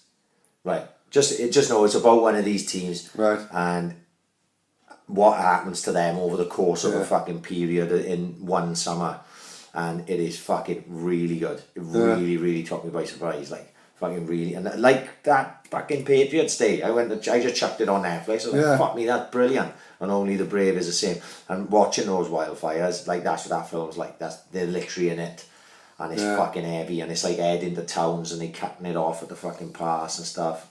It's Just think, imagine being with your family, like, and burning alive. Well, where's Trump and that then? Why isn't he having helicopters into LA and sort of sorting it out? I wouldn't know fuck all about that. But I'm sure that this wouldn't be in his hands, would it? There'd be some sort of task force, wouldn't you think? Yeah, but still go there when he was president to show. Yeah. That's like the videos I see. What didn't he do the other day? He didn't go somewhere because it was raining. Was it World War Memorial? Yeah, it's pissing down. Yeah, he's a fucking idiot. Yeah, he's not well. Like. No, we know that. Like, but I don't know. But this is such a regular occurrence there in the States, and seems to be getting worse. Yeah, of course. California. Yeah. Taking cities out. Have you seen it? Like there was Paradise. There's a little city called Paradise. Right. I think fucking Paradise no more. It's like Tudno. It's fucking gone. It's gone. Yeah. I don't know how they live. How these people live in these places, because I saw a documentary, right, on the way to Aslan's. I was going to Chelsea, right, with my boy when we were on the bus going to Chelsea, and he likes Nile likes all nature stuff and hurricanes and tornadoes and all this shit. And we watched this thing on tornadoes. Yeah. Well, they got like Tornado Alley, haven't they, in the States? Right, yeah. It's like a part of the States, and they reckon that it's caused by the Rocky Mountains meeting some fucking Gulf air or some bullshit. And these tornadoes, these people have lived there all their lives, and they'll just go in and just decimate towns, these tornadoes, and then they just rebuild, and then about 4 years later another tornado comes through. You think to yourself, fuck this, wouldn't you? Yeah, fuck all this, like. I'm in Swansea, like. Yeah. You know what I mean? So, I don't like students, but fuck it, I put up with it. Yeah, we're not going to get fucking engulfed in wildfires, like, you know what I mean? I say to my kids, we watch something on some film that had a tsunami in it, you know, like one of these films. They loves all that stuff, my kids, and they were like, Daddy, will we have that year? And I was like, fucking hell, boy, if we get fucking flooded up, you know, because I'm miles away from a sea. Of course, you know what I mean? I'm right next to it. Yeah, you fucked you. Oh, fuck. But even if you think how high you are from the sea level, right? Oh, I'm like, right. You think you're probably a good 200 feet up from sea level there, right? And you know, and if the water was to rise 200 feet, you know what I mean? We're talking about the end of times, like, you know what I mean? Well, I might be in a wheelchair. I might get up the stairs. I can't see me flying up Kilvale like I did up Penavon the other day, 1 foot. No, I think you'd be alright. And I got the eye patch on as well. I'd be running into the fucking lamppost. Yeah, but you'd have learned to you'd have your sea legs on, wouldn't you, like Lieutenant Dan then, wouldn't you? Oh, fuck yeah. So, but no, we are lucky as fuck when it comes to shit like that. Weather, fuck all that. You know what I mean? Out in there. Was you there that day in Mexico when the tropical storm was out off the coast from us? Well, I would have been there, but I was on the same fucking holiday. I was sitting down at the beach bar. I think it was that day that we were on about with Kevin when he spewed all over it. Me and Jamo. Me and Jamo was up early in the morning, and we were just sitting by the propping up the bar. It was fucking lovely. But every other fucking, we were about 10 days in. And a lot of the boys were stuck in fucking bed, couldn't get out, they were fucked or whatever. And everyone started coming out a bit later. But me and Jamo were out early. And this rep walked up, like, I went, oh boys, just let you know, it's going to be a bit of rain today. It'll come down torrential, right, for about 20 minutes, half hour. And out to sea, where if you look out there, you'll see the tropical storm. Right. Really? He said, yeah, don't go in the pool. We don't let anyone in the pool. But in here, we were in the beach bar, like, in here you'll be alright. Fucking hammer down, and then it'll be boiling. Fuck, mate, me and Jamo were sitting there, watching this tropical storm. It was about fucking, let's say, 2 miles off our beach, like, maybe 3 miles away from us, whatever the fuck, it was out there, and you could see it coming in like a mini hurricane, like, no way. Yeah, right across the front of us, fucking teamed down, and I mean fucking absolutely teamed down, and then it went, and that's basically what a hurricane is, isn't it? It's like a tropical storm that got bigger, like, you know what I mean? So we could have been in Mexico and got fucked up. That's the only thing when you go out there, like Florida and places like that, you could time it wrong, couldn't you? Like you made it work, wasn't it, man? Scott Evans. Scott Evans, yeah. Absolute worst story Have I told you about that? It's all on a podcast. My God, scary stuff. Yeah. He's in the middle of Miami on his fucking honeymoon, right? And in the middle of Miami, on the front in Miami, once in a lifetime trip, all of a sudden, everyone's saying, 3 days' time, Hurricane Shirley Temple's gonna fucking hit us forever. He's like, alright, no worries. Can't be the end of the world. It's not the end of the world, no worries. Yeah. Little bit of rain, we'll have a day out the holiday. Instead of going to fucking Busch Gardens, we'll have a day in the hotel. Fucking what? The hotel's closing down. Well, then he's like, what do you mean the hotel's closing? No, we evacuating the hotel. We all going home. And he's like, well, where am I going to go? And they said, well, there's like a rescue shelter, a little bit up the road. But that's going to be full of families with no money. So they'll have kids, they'll have the dogs. And it'd be like a shelter. He went, well, where else can I go? So get out and town, like. So I had a car. Then he's fucking stuck on the motorway now with this fucking hurricane coming, right? But it's not like the end of days you see, where, not like Walking Dead, where you've got one road, one side of the motorway, I've got a horse, it's got Rick on a horse, right?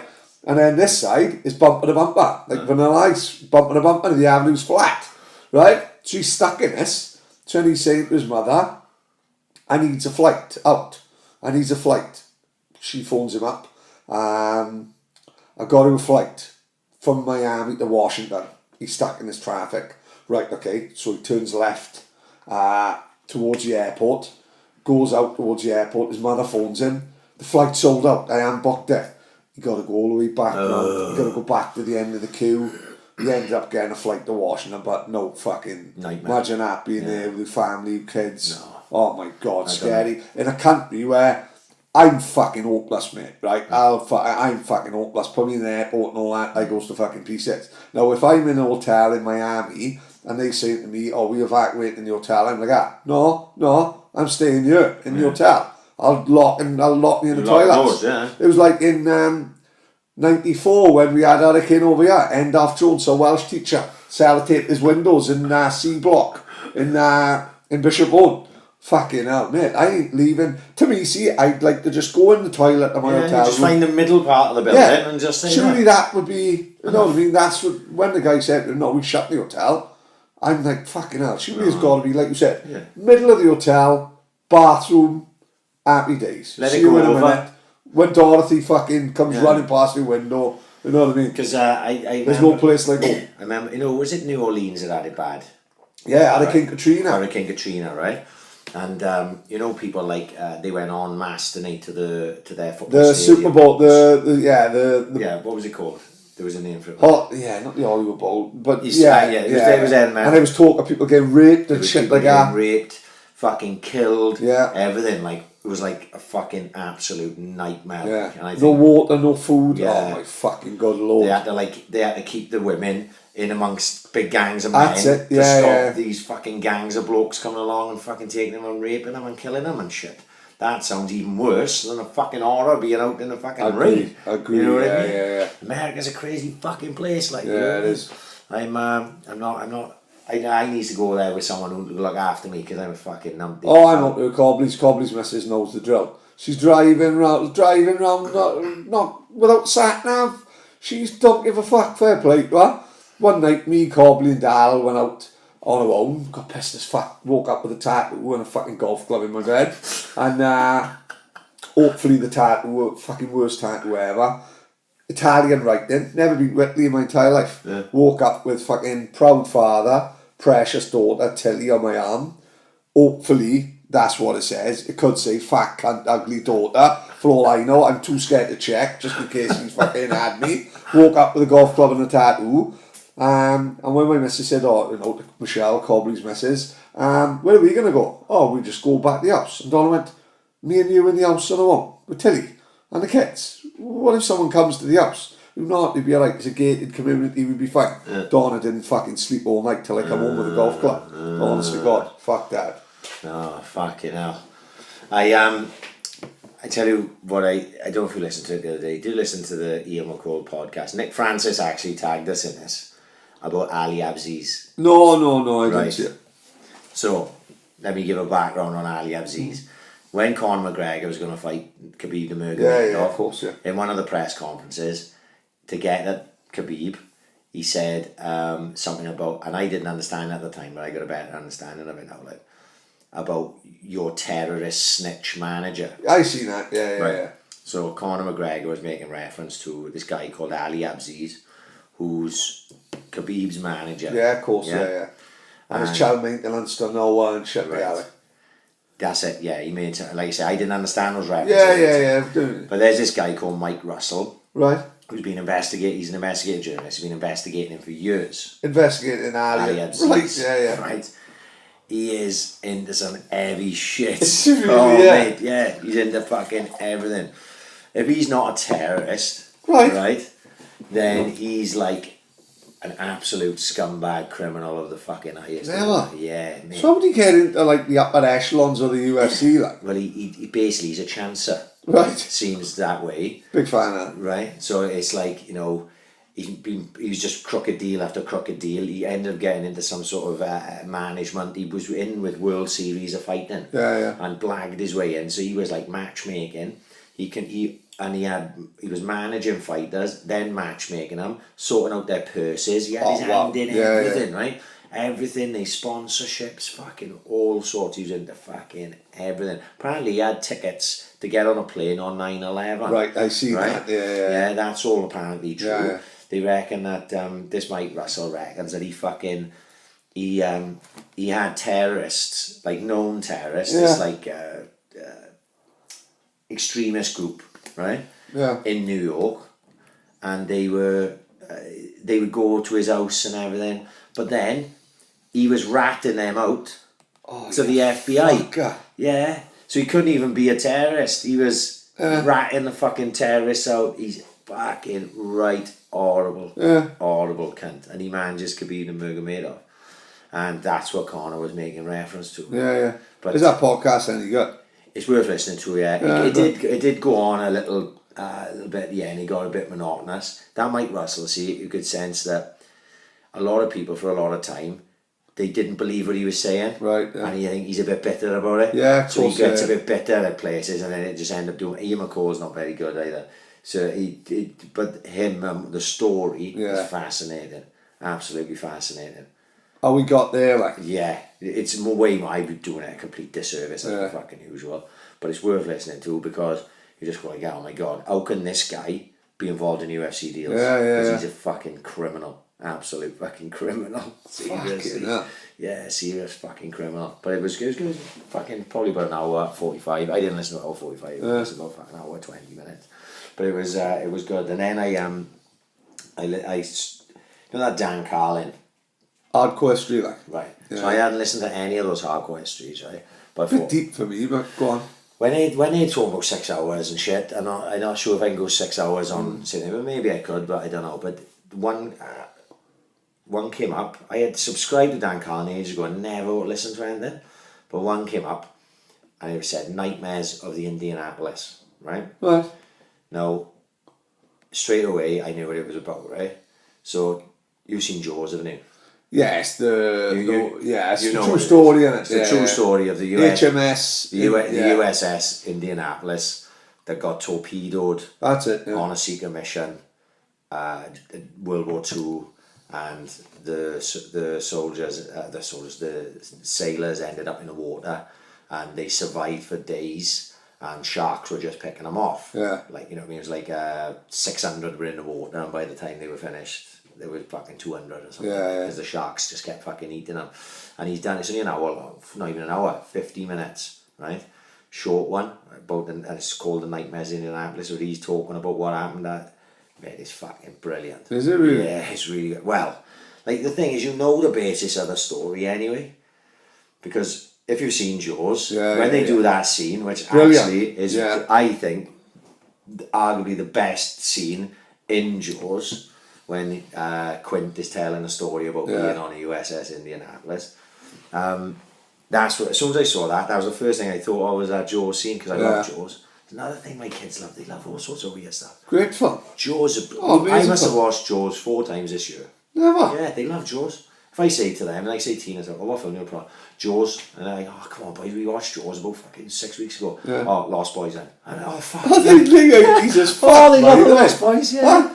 Credible boys like Max Headroom, Yeah. isn't it? They They love fucking he's just fuck. They love the Lost Boys and Jaws. So, but I love them films. Lost Yeah, Boys, yeah, is, yeah. I mean, I've probably watched it 1,000 times anyway. And fucking Jaws. But yeah, that scene and that hardcore history is fucking really, really good. So we were both listening to 45 minutes. Yeah. Really good. But at the same time, It's like when you've got 7 hours on Genghis Khan, like I ain't got fucking time, like my head's gonna be fried. I'm Like, gonna have to that's the one actually. The Genghis Khan one is the one I want to listen to, but it's like, oh god, I don't know, because I listen to podcasts and I'm in work. I don't listen alongside work, and it's like, fuck, can I fit that in? It'd be a bit too heavy. I gotta pick up fucking some fucker from Beaujolais Day, innit? and then they got, you know, and I can flick them back and forth Genghis Khan. I said, well, yeah, it's not the time and place. No, Just stick on fucking Sing It Back on, like that's all they want. They don't Well, want fucking Genghis Khan taking over the fucking modern world. This new car got DAB radio on it, so I got Kiss 3 on it. Yeah. Chuck a bit of Kiss 3 on. Kiss 3 always goes down. Yeah. Laurel Hill come on the other day, do what that thing. Brilliant song. Fucking hell, Absolute mate. I was classic. fucking going like fuck till you don't know what was happening. Absolute I'm strutting classic. around like Wycliffe John. Brilliant. Absolutely, that is a fucking great song. That's a great album.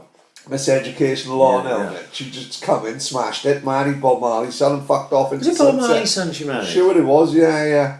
Absolutely positive. Not that that stands Apparently for anything, mate. she was a bit of a boot, don't she? She Was got she, it. yeah? She got it. I remember hearing something on Radio 1 before. One of the DJs, they asked her the question like, have you met anyone who didn't ever like? Right. And I think it was what's her name? Jo Wiley. All right, yeah. And apparently, like Lauren Hill, when she came in, she had like a list of demands. Right, They yeah. had to call her Miss Hill. Oh, and come things on, like fuck that, off, shit like- that. Yeah, I hate shit like that. Oh, mate. I want people to be a bit down to earth and Yeah, shit. fuck yeah. Don't get me wrong, I don't mind a fucking maniac like Mariah Carey. Yeah, You gotta have yeah, your divas, yeah. like, but Don't look Madonna in the eye and all that. Yeah, I Yeah. would take that. Like, listen, if you were just one name, innit? Madonna, Sting, Pele. Yeah. I'll take that all day long. Like, you know what I mean? Fucking hell. In Portland, I'm just known as Paddy. yeah. You know what I mean? No one looks me in the eye in the corner shop. Are you putting yourself on a par with Maradona and Madonna? Are you? Yes, in Portland, isn't it? Paddy, the Maradona, the I'm Portela. only known by one name, like, you know. There's murders in Portland. They had, it was the Animal Junkies bonfire last week. Right. On Sunday night at the farms, like talking to goats, fucking hell, 3 of them nearly got killed. Dodo, one of the Port Ellen junkies are different to any junkies in Swansea or in the world. Like Right. they know armed where they basically accept it in Right. Port Ellen. Donna dropped the purse outside the car. One of the junkies knocked the door. Give the purse back. Not only give the purse back, I think he might have put a tenner in the fucking purse as well. Because we ended up with a tenner up, right? Everyone in Port Ellen knows the junkies. They keep themselves to themselves. They don't burgle no houses. They are our junkies, right? No one's allowed to slag them. Our junkies are our junkies. So every year, they does the annual junkies bonfire. Up the farms, Kilvale. Every year, they do a big old school bonfire and set off a couple of fireworks for the kid they probably robbed from fucking B&M's, innit? One of the guys got his own farm, he keeps sheep and chickens and that, he puts the hot dogs on. Absolutely fucking crackers. Dodo, one of the junkies, chuck petrol on the bonfire to give it a bit of a kick. Give it a kick. He's in Chepstow now. Fucking 60-degree burns over his fucking arm. Really? Honestly, yeah. Fucking ambulance had to come. Well, ambulance could only get halfway up because the fucking gate was locked. Someone locked the key. Someone lost the key to the fucking gate to get up the top of the Kilby Hill. He chucked fucking petrol on a bonfire, lumping fucking never seen fuck all like it. It was not like the Great Wall of China seen from space. That's what it was. I've never seen a fire like it. It was like the California wildfires. Yeah. Honest to God, David Williams Gardens, everyone's evacuating the houses. Dodo's in Chepstow now. We hope he pulls through. Fucking hell. Fucking Crazy, mate, honestly. Remind me of the time with best fireworks I've ever seen. We ended up going down St. Helens as it happens. Right. Always a good night down St. Helens. It goes on for half hour. It's a bit of a Yeah, tradition. I took the kids last year. Yeah, I'll always Always have a soft spot for St. Helens. I used to hate fireworks when I was fucking 2, 3, 4, 5. I did my father's court, knowing they used to have 2 cannons fighting each other. Right. Jean-Michel Jarre playing in the background, Star Wars music. Yeah. Fucking brilliant. Petrified. Don't know why they took me every fucking year. But it's annual. Does that have to do with your listeners or maybe?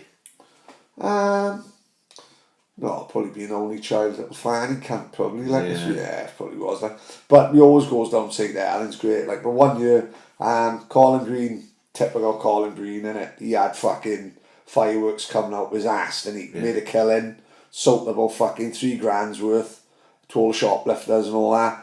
But he ends up having a load left, right? So in his garden, he's having a barbecue, and he's going to set these fireworks off. Well, who do you have as the fucking the experts? Yeah. Brinny and Beeb. Right. 2 of the shoplifters from Brunelli. Yeah. Let's be honest. Dempsey will make piece they ain't. Yeah. There's not a load of brain cells fucking in that. Just to let you know how thick Beeb was. I'll never forget once outside the Brunelli, and I'm sitting inside my mother's Burgundy KA, and Beeb comes out of the Brunelli, fucked, don't know where he is, eyes in the back of his head, and he went, "Paddy Mish, can I eat your car?" And I went, technically it's my mother's car, but yeah, you can if he wants. Went out, I took a chunk out the door, right? Genuine, not like Jaws in James Bond. I fucking reversed out there, told my mother I fucking clipped it in the garage, petrol garage. How to explain that? Oh, the local shoplifter just fucking took a chunk out the door, like, you can't, can you? My mother looked at me fucking dull, take me off the insurance. So Brinny and Bee were in charge of the fireworks, right? So I know who've ever said, who must have set fireworks, who loves a fucking garden party, doesn't it? Who gets a tube, doesn't it? Yeah, which goes into the ground, and then the firework goes into the ground and set the firework. Well, Brinny and Beeb didn't know that, right? They put the firework in the grass and then lit it, right? But you got to think, the firework's supposed to go up in the air, innit? But it's not. The firework is jammed into the grass. Blew next door's window out. All the fucking noise in it. I'm having a burger, nearly went through my eye. Honest to God, honest call, his his legs are kicking up like that. Because they've tipped over the chair. Yeah. Mate, honest to God, it was fucking murder. It's nearly set Harvard School on fire again. Absolute crackers. Never seen fuck all like it. When the next door's window blew up, that was it. I was fucking gone. I bet Colin had some fucking stuff. Proper, you know, they were like ex-Soviet. Oh, mate, he bought them off Mossad. You know what I mean, Colin did. Like, he bought them off the Israeli Secret Service. Honest to God, it's fucking crazy. It was like Shock and Awe in Bremerlin Street. Honest to fuck. Saddam Hussein, it was statues of Saddam Hussein being pulled down outside the Vati flats. Fucking crackers. Honest to God, all the refugees thought they was back in Syria. They all walking past the curry house with their suitcases. They was on their way back to Lebanon. Fucking crazy. Did you see any of the Swans? I've seen the highlights. What a league. What a fucking league, mate. But mate, what a fucking division. Who's to say we ain't fucking going up? Isn't it?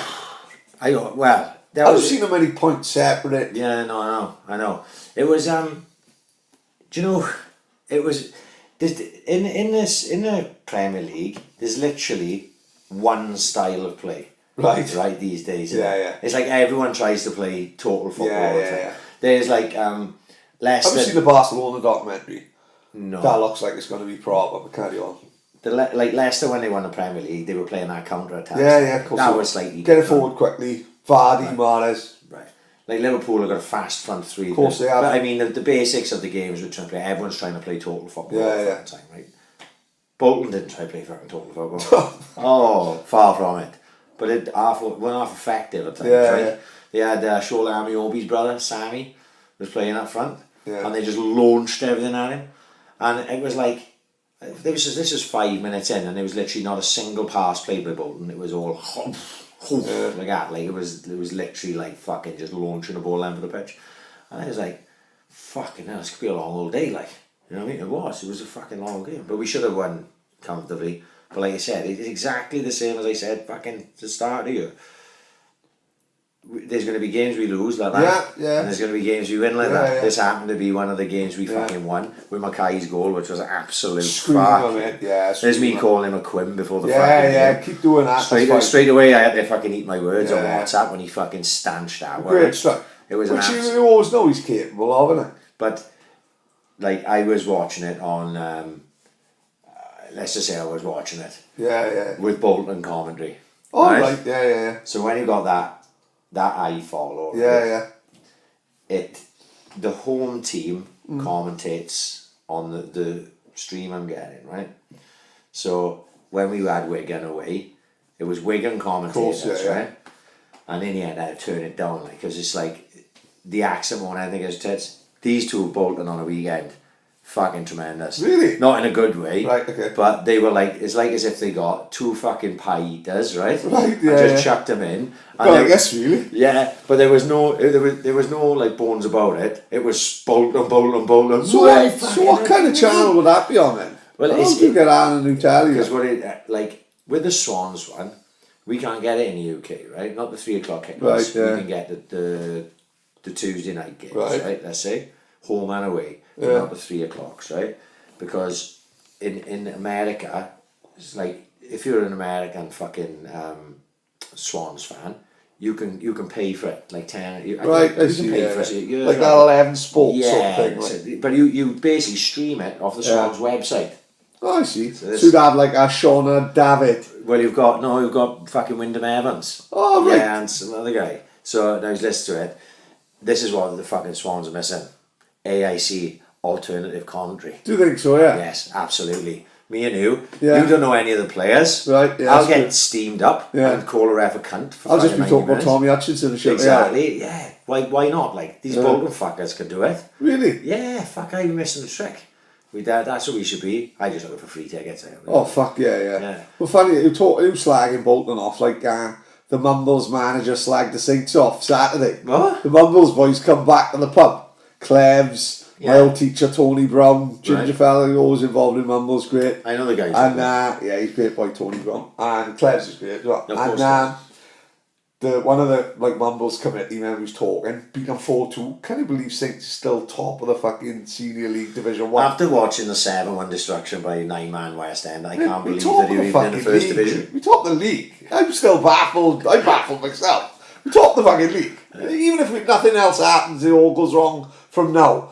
November, Saints are top of the league, mate. No league is won in November, but who gives a fuck, mate? Let's just stop it now. We'll have a celebration anyway. Yeah. So we beat Mumbles 4-2, and the Mumbles one of the Mumbles committees come over and said, yeah, fair play, we've got two quick boys up front. Yeah, it's fucking Tom Lilly's fucking never been quick. Well, he's fitter than he's ever been before. Right. He just had a kid now. I think it's changed his life. So the Mumbles man just said, we like to play football, see? Whereas you like to get it forward quickly. I'm looking at that thing and they were talking absolute codswallop. We top the fucking league, you don't count. You know what I mean? But that's a fucking mad fucking league, isn't it? And I still we beat in Monsters 7-0. It's just I think it was just from the sound. Monster Anastowie ain't 7-0 better than Monsters, if that makes any sense. What I can gather, I think it's one of them days where everything just went right for Anastowie. Don't get me wrong, Anastowie decent. I gotta be honest. Everything about Anastowie, fucking clubhouse, the setup, the way they play, the good side, they fuck, fans for Anastowie. Yeah. Bit of an argument with them in West End at the minute. Crow fucking hates them because they put a fucking complaint into the West Wales. Right. What was that? What was it over? I think Brian Cullen signed someone, and then I think Brian Cullen signed someone, maybe just and put the form in. Guy played, and still we found out. I think they put the fucking complaint in. Right. The complaint was withheld. It was right, Brian Cullen held his hands up, said he might fuck up. Goes two ways, isn't it? I can see both sides. One side is it's petty as fuck. But did they lose West End? Did they? I think they lost. Yeah, and then put a complaint, and then it goes to. I know. There's no right or wrong here, is it? I don't know. I would feel like I hadn't earned going through. Yeah, but if they win it, are they going to give a fuck when they're playing at Liberty and going to win as many? You're always going to have to live with that then. Yeah, I know. It's not for me. It goes two ways, doesn't it? You know what I mean? But by the by, they beat fucking Maul on a good side. Like I said, there's no way there's fucking 7-0 difference between Maul and Anastowie, but Anastowie flying. Penland all got 6 games in hand. Just signed this boy Paul Thomas, good footballer. Yeah. Yeah. Didn't they lose a couple of boys to go signing up, Penland? I don't know. I'm Boys not at the sure. back, Like, innit? Yeah. I'm not sure if fucking It's Rimmer coming. took anyone up there. No. Yeah, I seen Rimmer the other day. He He told me that they'd signed. Oh fucking hell! Fucked if I can remember the boys. Well, funny enough, Gosigning kids are always on fire. Gosigning always got good kid sides, Yeah. like, you know, so to take that into the adult league, maybe that makes sense, like, you know. But no, Penland got 6 games in hand, I think, you know, it's theirs to throw away, like. But still close, like, still tight. Yeah. Did you see Ayew being a shithouse? Oh my good fucking god, what is that all I about? had to like watch it when I saw it the first Why time. why is he not making an effort, like? When I saw it the first time, I was like, did I just see what I just seen? Yeah.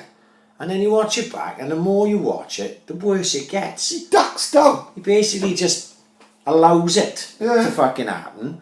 And you're going, you know, the fans already hating it. He was getting slagged the fucking week before for being a lazy cunt. What, in Palace? Palace, yeah. Really? There was people retweeting it, and I was seeing it on the podcast Twitter. People retweeting it saying, Palace fans saying, "Can we send this cunt back to fucking Swans already?" Like shit like that. Oh, what a great day! So, So, fuck off. with all the shit that I saw, I was surprised that he was actually fucking playing in that game. He started, didn't he? And then when you see that not going into the fucking header, that is the type of thing that drives you mad. If he goes in there, to be fair, that guy came in like a fucking steam train, right? He was going in no matter what, whether they put his head in or not. But you've got to put your head in. Oh, mate, fuck yeah. You've got to put your head in. Yeah. Get fucking sparked. I don't know. Lead with your fucking arm to protect yourself. Yeah. You know what I mean? Arm forward. If the guy's going to head Did it, you see the heads it centre half fucking just up. looking at him in disgust? Disgust. Like, That was the boy in midfield, was it Mihailovic? Yeah. Disgust. Fucking arms up screaming at him. And I just like, you know, he was everything that was wrong last year. Mate. And we don't seem to have many of them now. You know, when you've got the likes of fucking Conor Roberts fucking flying into tackles all over the place. But I did see something. There was something on Twitter that he may be leaving. Conor Roberts. Oh, fuck off, no. I would say it was just some fucking guy Yeah. that I saw someone fucking talking about. But everyone was saying it was bollocks. But apparently that could be a thing. I As don't in, know. who's coming in for him? I think it was West Ham or some shit. Really? I don't know, but it's like a money thing.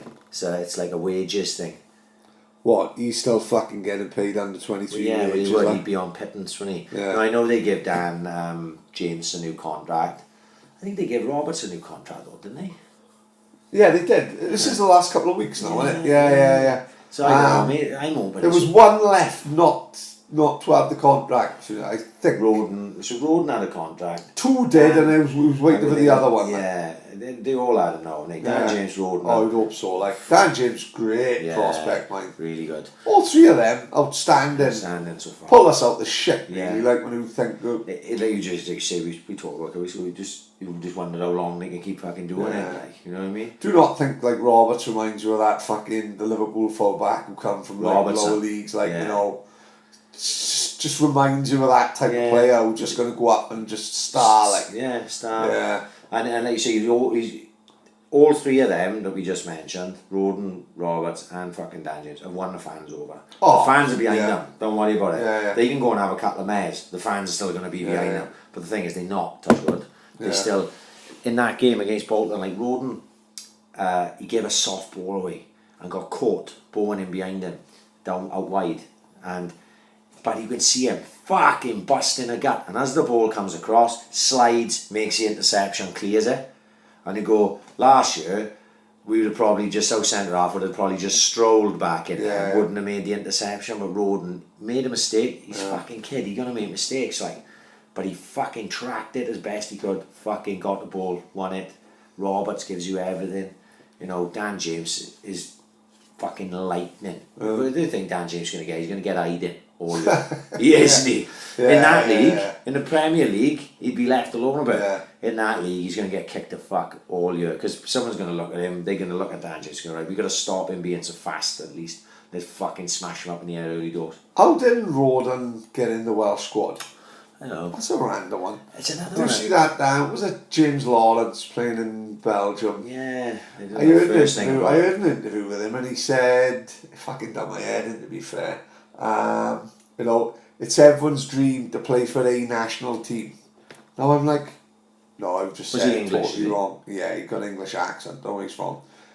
He said, because my Welsh blood, no. But no, when he said, what he should be saying is, it's everyone's dream to play for the country. Yeah, of course. But he went, it's everyone's dream to play for the national team. I'm thinking, oh, I got it wrong here, mate. No. You should be proud to play for Wales, like, not just fucking wherever I can fucking... No, I didn't like that one, like. No, I didn't know much about it. I've said before, I don't want to give anyone any impressions that I'm a big national fan. I'm not. When internationals are on, I'm bored.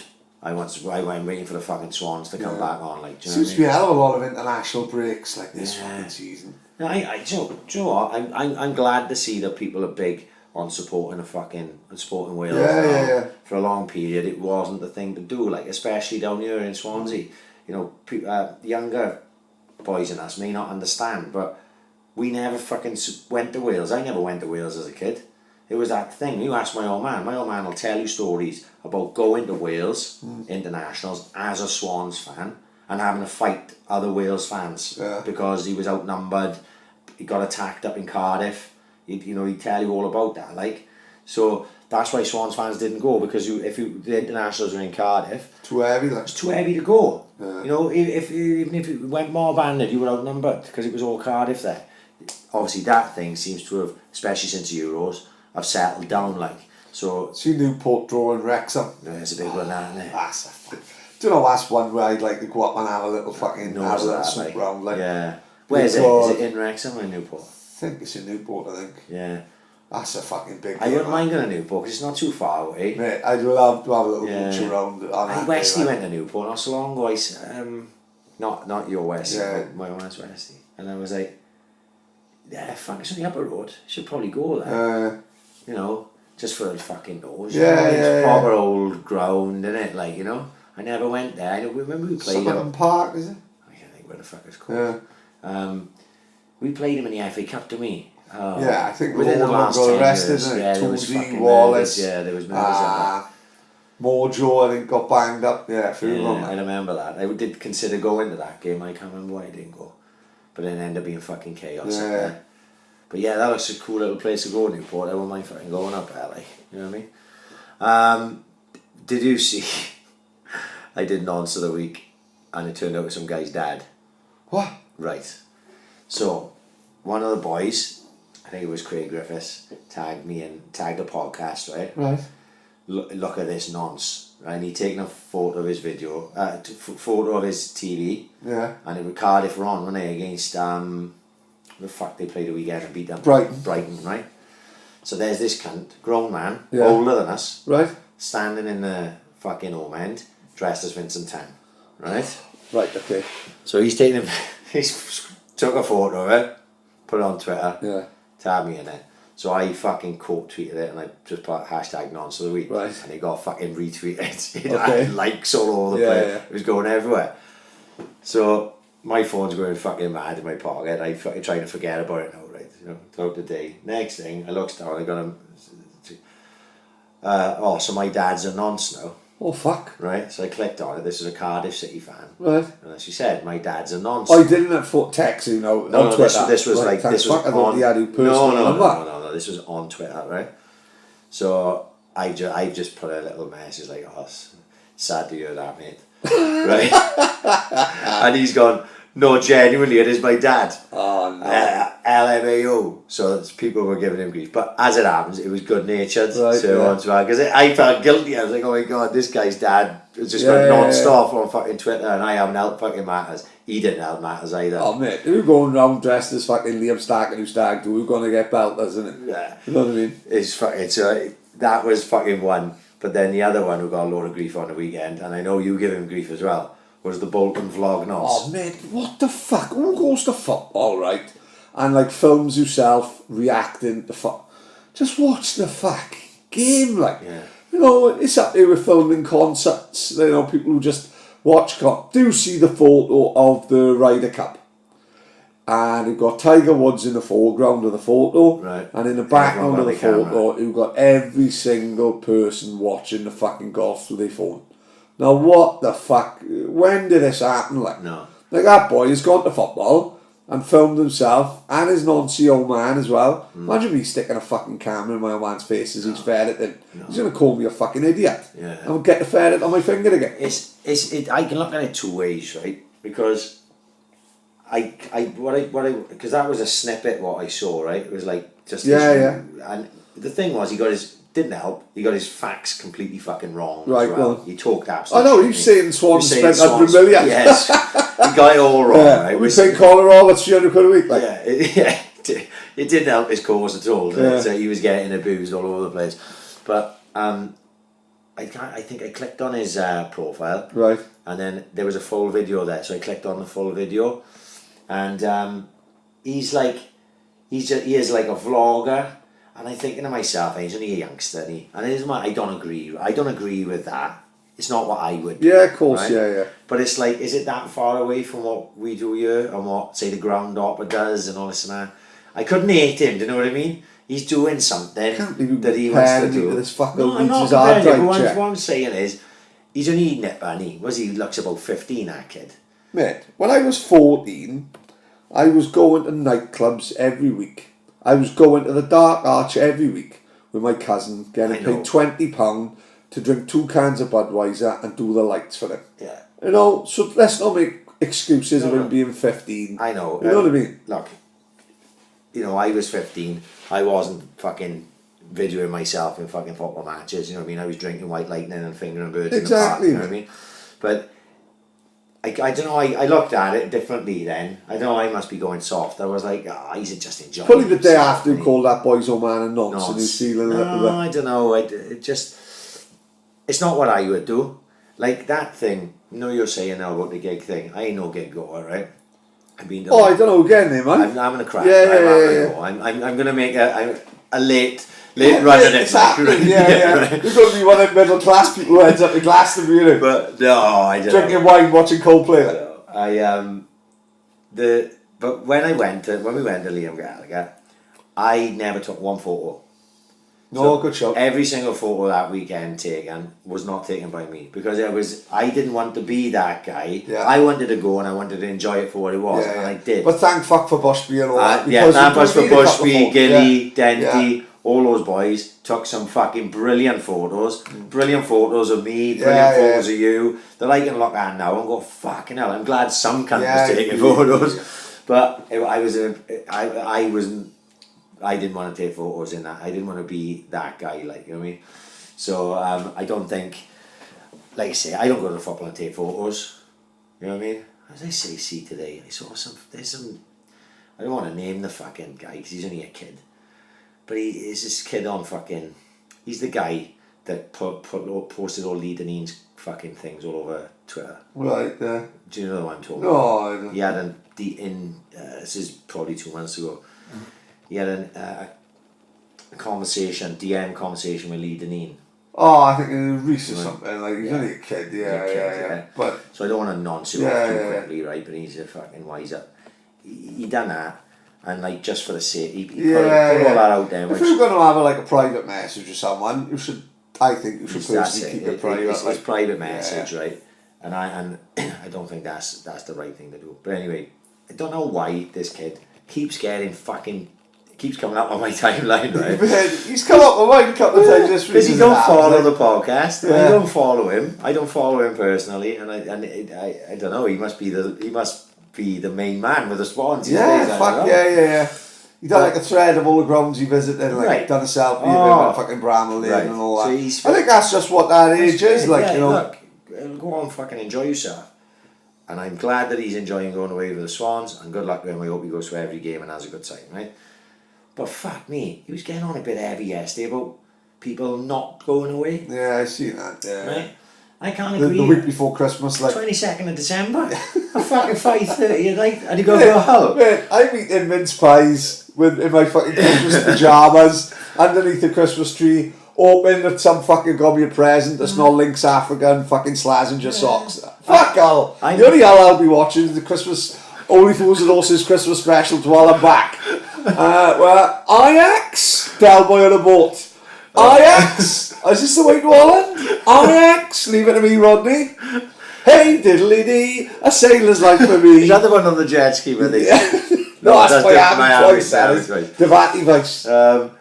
And I don't know. I was reading that, and I read some of the comments, and then his comebacks, and I was like, fucking hell. Give it a rest, pal. You're going to be fucking 38 one day. Like, do you know what I mean? Yeah, I think he's just trying to get a fucking rise, I think. Yeah, he needs to chill it back out. But I'm going to be 22 days into a 22-day fucking run of fucking shifts. You know what I mean? Is it I'm going really? to be Yeah, delirious by that point. December's my month for me. Oh, is it really? Yeah, so, like, I'm going to be... You know, I ain't even thinking about going to Hull. I'm just thinking about making it through the fucking night without crashing into the docks. Like, oh, fuck, yeah. My fucking nap will be gone. But, yeah, people just need to chill the fuck out, like, you know? Usyk and Bellew.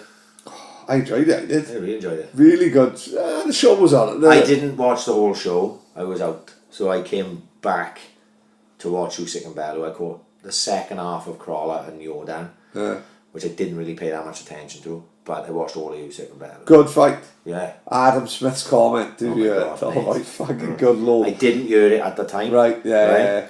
But then the next day when I was waking up, and just to give anyone who's not heard that comment, right, what Tony Bellew's nickname is Tony Bomber Bellew. It's been Tony Bomber Bellew since he was a fucking amateur when he was a kid, because he was a bomber. He'd throw punches and knock people out. He's got a big tattoo on his shoulder saying bomber. Yeah. He's had that tattoo. He's been a pro for fuck knows how long. Yeah. Everyone knows him as Tony Bomber Bellew. And then Adam Smith makes a comment about Tony Bomber Bellew. In no way referenced to the bomber, because it was in the Manchester arena. No way reference to the bomber that was involved in the Ariana. Bomber. Tony Bellew was bomber on his back there. Obviously, that's a reference to his punching power. No reference whatsoever to the Manchester bombing that sadly happened in the Ariana Grande concert. Right. And they were like, where the fuck did that come from? What the fuck, like, you know? It is the most ridiculous thing. It's like, just I didn't even hear it. No need, like. And then the next day when I saw it, it was the only thing people were talking about. They weren't talking about how good the fight was, how brilliant Usyk looked, or how well Bellew had done it early, or nothing like that. It was just literally Adam Smith's bomber comment. Brilliant. And you go in, that was another one. I had to like Ayew's shithousery. I was like, I gotta fucking see that. Yeah. I gotta hear that again. I had to listen to it about 5 times. I was like, what the from fuck? nowhere, like. Was he think? But I don't think it was from nowhere. You don't just come out with that, No, do you? yeah, you've got to Right? pre-plan that. That's pre-planned. Yeah. So at what point, and Adam Smith's no dull cunt. Oh, right, fuck okay? no. He's obviously an intelligent man. At what point did he write that down on a piece of paper and go, That's a good shout, that is. fucking That's drop. a good soundbite. I'll drop that in later. Yeah, People will like that one. Yeah. You know what I mean? Like, Yeah. for one, I can't imagine Tony Bellew was too fucking happy about being in the same sentence as Manchester bombings and all shit like that. Yeah, Bellew didn't realise you were too busy kissing Usyk because he was fucking suffering some concussion. Like, Oh fuck. my god, yeah. It was bad. Yeah. But, yeah, that was fucking ridiculous. But Usyk was absolutely brilliant. Bellew did well early on. Yeah, but I fuck, think yeah, I yeah. think a lot of that was Usyk allowing a lot of it. I think Usyk just felt that he read it right. You know, he pressured, and he kept on. Bellew did well early on. Bellew did well. It was a good fight, wasn't it? It was a good fight. It was one of them fights that I think it lived up. Yeah, it gladly lived up. Yeah. Bellew was in the fight. Well, he definitely won outclassed. It would say mine when Bellew have stepped up at a level of opponent. He's been I'd say twice. He's been found out. Yeah, Like, good honesty. was it Macabre we fought that good as on? Yeah. Like they reckon Macabre was like 17 and 0 and all that, but he won the next level. Proven, He fought Stevenson, got smashed. which I got to be honest, this is what Sky do, innit? Sky have never shown that fight since. Yeah. So in the build up, who sees the fucking fight with Macabre, and stuff like that, but the Stevenson fight is just swept under. A lot of people who don't know boxing would go into that fight last week and think, oh, Bellew's undefeated, like. Yeah. You know, which he was far from. If you like dissect it, if you think back, he lost the first Cleverly fight. The second Cleverly fight, Cleverly won, didn't chuck a right hand or fight, did he? If you remember. Actually, the first fight was a good fight. Yeah, it was cracker. The good build up to it. Yeah, the second fight, thankfully I missed. Yeah, it was Barry Cobley's fucking- Carl Cobley's wedding at That's the house. right. But Cleves didn't throw a right hand. The David A first fight is one that baffles me because Bellew talks as if he's beaten prime David A who beat Enzo. And he's nowhere near. The guy had one leg. Yeah. But everyone seems to... Everyone, like, when Bellew beat David A that night, he was saying, this is me at the world level now, you know. And I'm like, did anyone else realise David A had one leg? Or was that just... No. Like... And then You the know, second David A fight was David A shot, I think, you know. Well, the thing was, they say if you want to be critical, they talk about, Eddie talks about Bellew as a British great. Now, Right. I think he's done great things as regards Yeah. to building the sport. But you can't put him on the same type of level as a Ricky Hatton, Fuck no. right? So, because Ricky Hatton fought and beat world Yeah, class yeah, fighters, yeah, yeah. so you can't put him on that level. So I think that's a bit fucking premature. Because if you wanna get at it, like, right, Clev had won a world title, but was he really world class? Because when he stepped up, he got fucking smashed. If you remember, Warren used to do what Warren used to do when he'd have a world champion, easy defence. Once he come in Kovalev, remember that? Yeah, like, I think we watched it in in the the gatehouse, he gatehouse, smashed him to smithereens. Yeah. Like. So that, you can pick holes in it because he beat Macabo, and then he fought BJ Flores, didn't he? In That's a it, voluntary, yeah. that was a voluntary Yeah. defence, right? He beat BJ Flores, who I hadn't even fucking heard of before he fucking beat him, and he did a good job on BJ Flores, whoever good he fucking was. But then his mandatory then was Bradis. Right. Right. Okay. On the same card, he beat Flores. Bradis, it was the first time I saw Bradis. He smashed someone to bits, right? Can't tell you who it was. And they put Bradis on it because Eddie thought, I'm being forced to make this fight next because Bradis was the mandatory. Yeah. Are they going to strip? Obviously, he didn't know, or would claim that didn't know, that Bellew was going to go after Hayes straight after the fight. Yeah, of course. So that's how Bellew had to relinquish. Remember we called him SpongeBob SquarePants and he got him totally mixed up with Sideshow Bob. Sideshow Bob, yeah. So that's how he relinquished the WBC cruiserweight belt then, see. And then I think Bradis, it went into the WBSS, Bradis won it, and then Usyk won it off Bradis then when they fought in the semis. Bradis would have beat Bellew. No, there's no doubt Bradis would have beat Bellew. Bradis nearly beat Usyk. Yeah, true. You know what I mean? That semi-final was a brilliant fight. They were the two best fighters in it. So, you can pick holes in Tony Bellew's career as regards to world level, but still a great fucking... Oh, amazing career. Some great nights, you know what I mean? So I give Great nights, made millions. I did like his interview this week where he said, "You will not see me again." Yeah. He said, "I don't want to be a celebrity. I got no interest in being famous. I've made enough money now that to see my kids and generations go by and come out of it compass mentis." Oh, brilliant. You know what I mean? Yeah. That's a great career, that, isn't it? Yeah. You know what I mean? That's what it's all about. Like Crawler, what he's going to be asked with Cabbage Patch Mate, Kid. ridiculous. Did you see his piss? Yeah. Right? I to see someone's piss that black after a fight, that is fucking Scary, scary shit. And that Jordan is no longer Lomachenko. No, exactly, yeah. That was another thing I woke up to Sunday morning, and I knew he was mandatory for the WBA, but I just hadn't taken it in. And then Eddie Earns on IFL TV said, "I can't wait for purse bids for Lomachenko," and I'm going, "Oh my God, they are seriously going to put this guy in with Lomachenko? He's going to get himself smashed to fucking bits. He probably won't put a glove on Lomachenko. No, fuck no. I don't think he's anywhere near good enough. When you talk about Linares, Lomachenko made Linares look ordinary. Yeah, of course. And Linares is a great. I know Crawler did do okay against Linares. Good scrap, yeah. Good scrap, but completely different levels altogether. The only way he's going to win is if he gets the paving slap from his garden, smashes over Loma's head. Yeah, he's on the win. How do you think Usyk will do against the other heavyweights? So? Well, Usyk isn't small, is he? Right? So 6'3". Yeah, he's a fucking monster. It's just these other fuckers monsters are monstrosities, isn't he? Yeah. Like, one thing you say about fucking Joshua, like, he's big, he carries a lot of power, but then do look at him and think, Usyk would fucking school him, like, you know.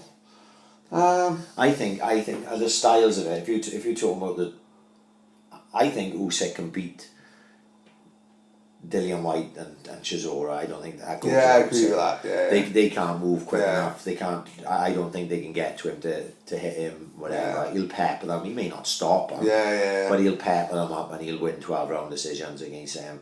I'm pretty sure anytime he fucking fancies, he could do it tomorrow.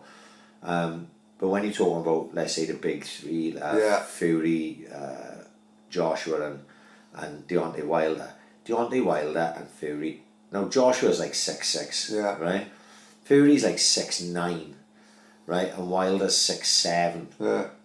That height alone is fucking massive, and that's without then the fact that AJ can move as well. Yeah. Right? Proper AJ, athlete, sorry, like. I meant Fury can move as well. Fury's real mover. AJ can move alright, not the best, but he move alright. But if he grabs all of Usyk, starts leaning on him, how's that going to affect him? I think up until those top three, he can beat them all. But when you're talking about the top three, I'd like to see how he fares against those. I think in a year's time you'll know, because he'll have grown into that weight a bit more. Who's one of the greatest heavyweights of all time? Was actually a fucking cruiserweight. Van Holyfield. So, you know, it can be fucking done. But I think Holyfield But is Usyk as tough as fucking Holyfield? Yeah. Probably not. You see There's those not many heavyweight fights of Holyfield. One was actually with a bow. Right? The I fucking think it was a shot. trilogy, like. The trilogy. It's the shots that he was caught. You know, Usyk's a different boxer to Holyfield. He moves a lot quicker. He'd be trying not to take the shots. But at heavyweight, the power, the size, the thing. But I think if he puts on a bit of size, and I think it's going to be interesting. Hearn have signed him as well. Yeah. Hearn's laughing all the way to the bank. Yeah, whichever way that goes, he's going to be fucking absolutely sound with that. Daniel Earls this week. Mate, brilliant. Where can we watch it? I think That's it's the only thing. I think he can do it. No, it's on Vice.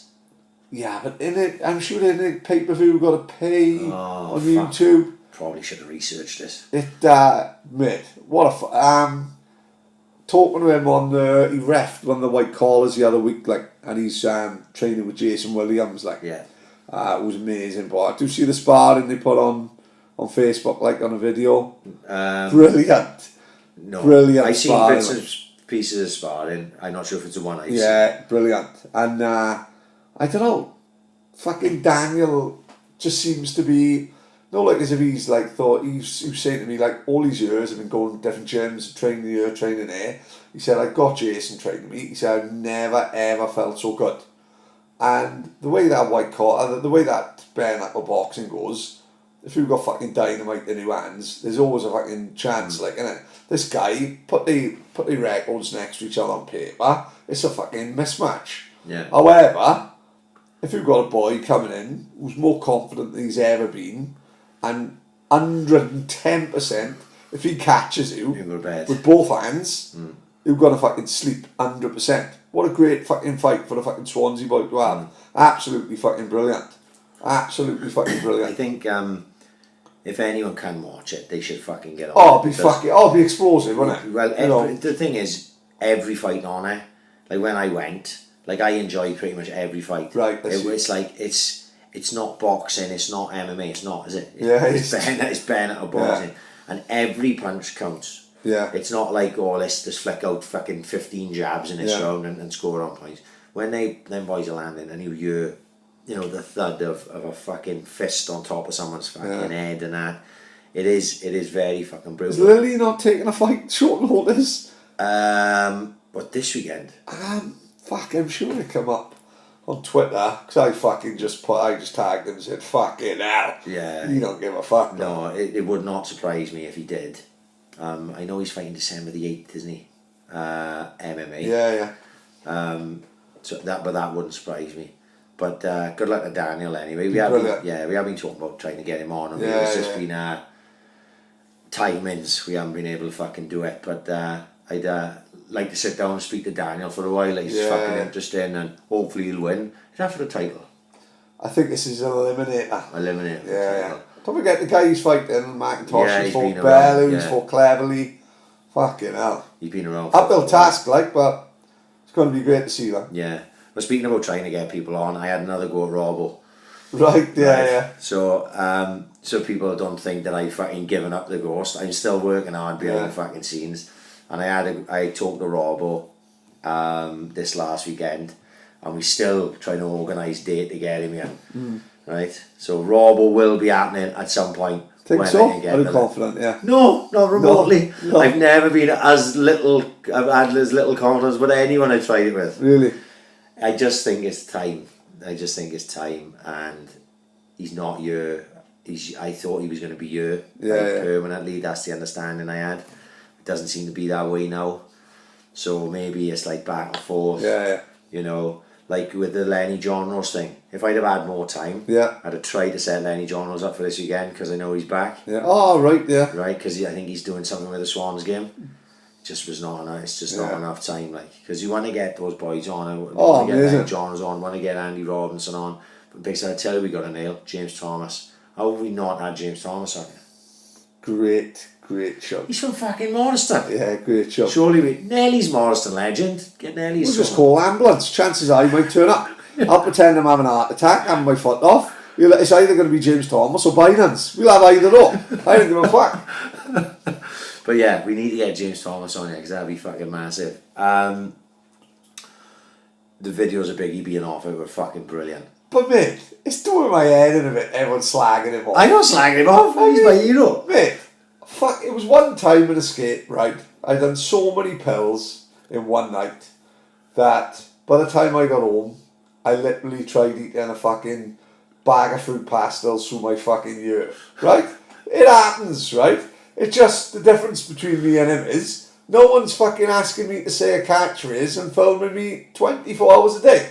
They would know. Huh? They would know. They would have the eye patch on. Yeah, the fake the eye leg. patch on one leg and all that.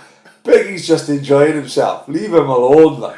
You know what I mean? Stacey got it massively. What did he say? Condom full of porridge. Yeah, it was a great show. Great show. Stacey must have heard that somewhere else. He never come with that. Stacey ain't coming up with that. He heard that on some Ricky Gervais podcast years ago.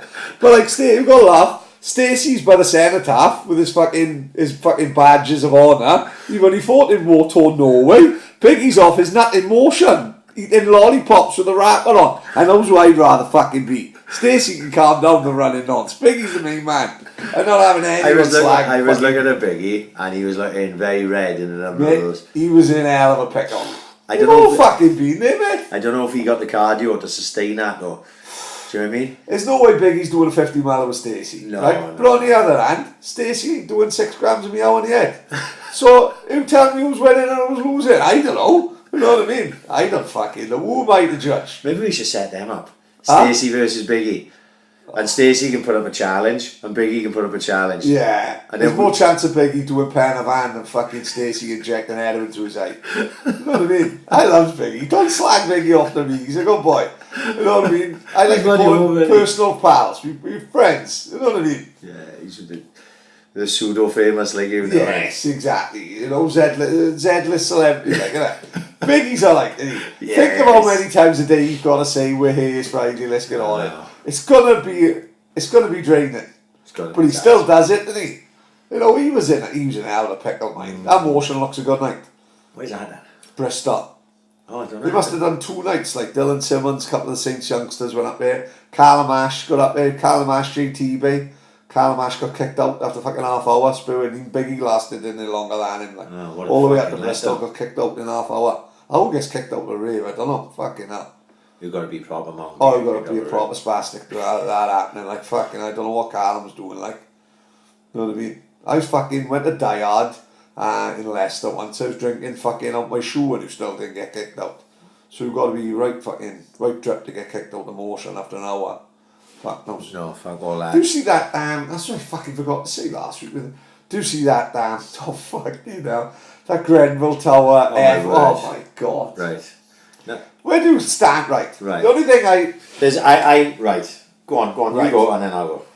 Stupid, horrific, absolutely ridiculous, right? Ridiculous to go through all that effort and then to film yourselves, you just putting yourselves out there for, like, what a fucking stupid thing to do. But they got arrested the next day, right? Now, I don't know the law fully, right? But as far as I was aware, you can't be arrested for being a twat, can you? Otherwise, we'd all be fucking locked up, right? That was just a stupid thing to do. Yeah. But I don't think you can be arrested for doing stupid things. They were arrested for a public order, weren't they? Which is. How can a public order offence be in your back garden? I have no idea. You know what I mean? Lee Davis no one was arrested essentially Colin he's a Green when his fucking firework went through next door's window. You know what I mean? Yeah. I don't know. They was twats. What are you thinking, for one? No, pretty much.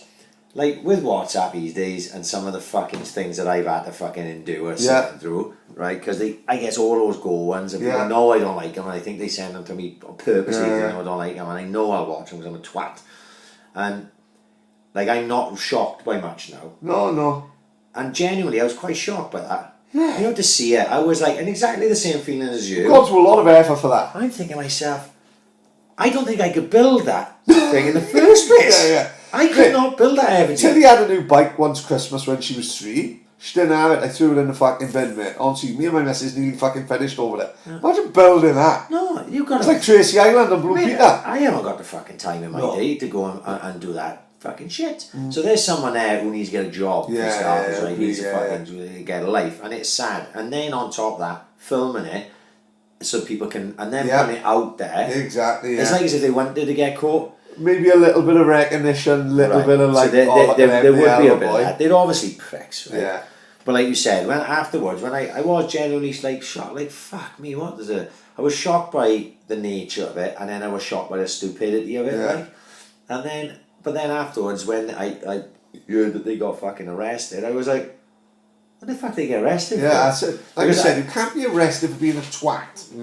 That was the way I saw it. Maybe it's something that I don't know the law, and maybe something in there that, you know, that is worse than slapping a wrist, surely. You know, those people, like, you can tell them it could even be racist, right? You know, because you know they could have done it because they, you know, there's a lot of you know, minorities in there, and they think it was a, you know, that they could be. I'm pretty sure there'd be racism behind it, but it didn't.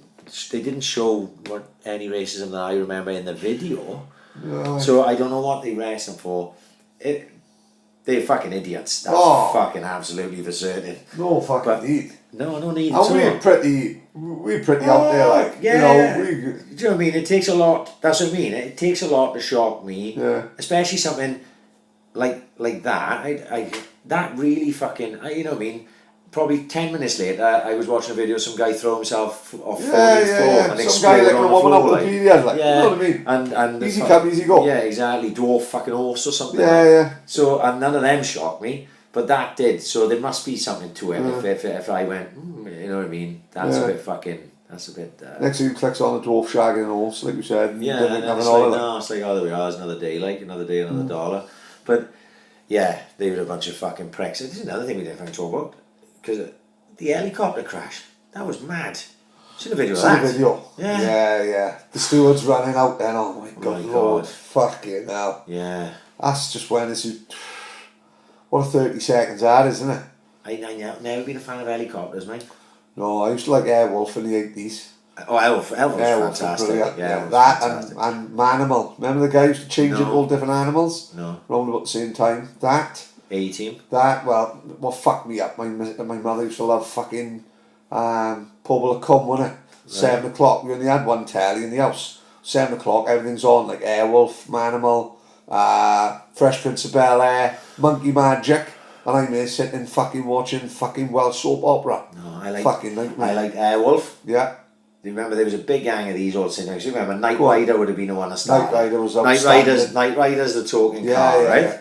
Airwolf is the fucking talking fucking helicopter, like, and Street Hawk is the fucking bike. Do you remember Street Hawk?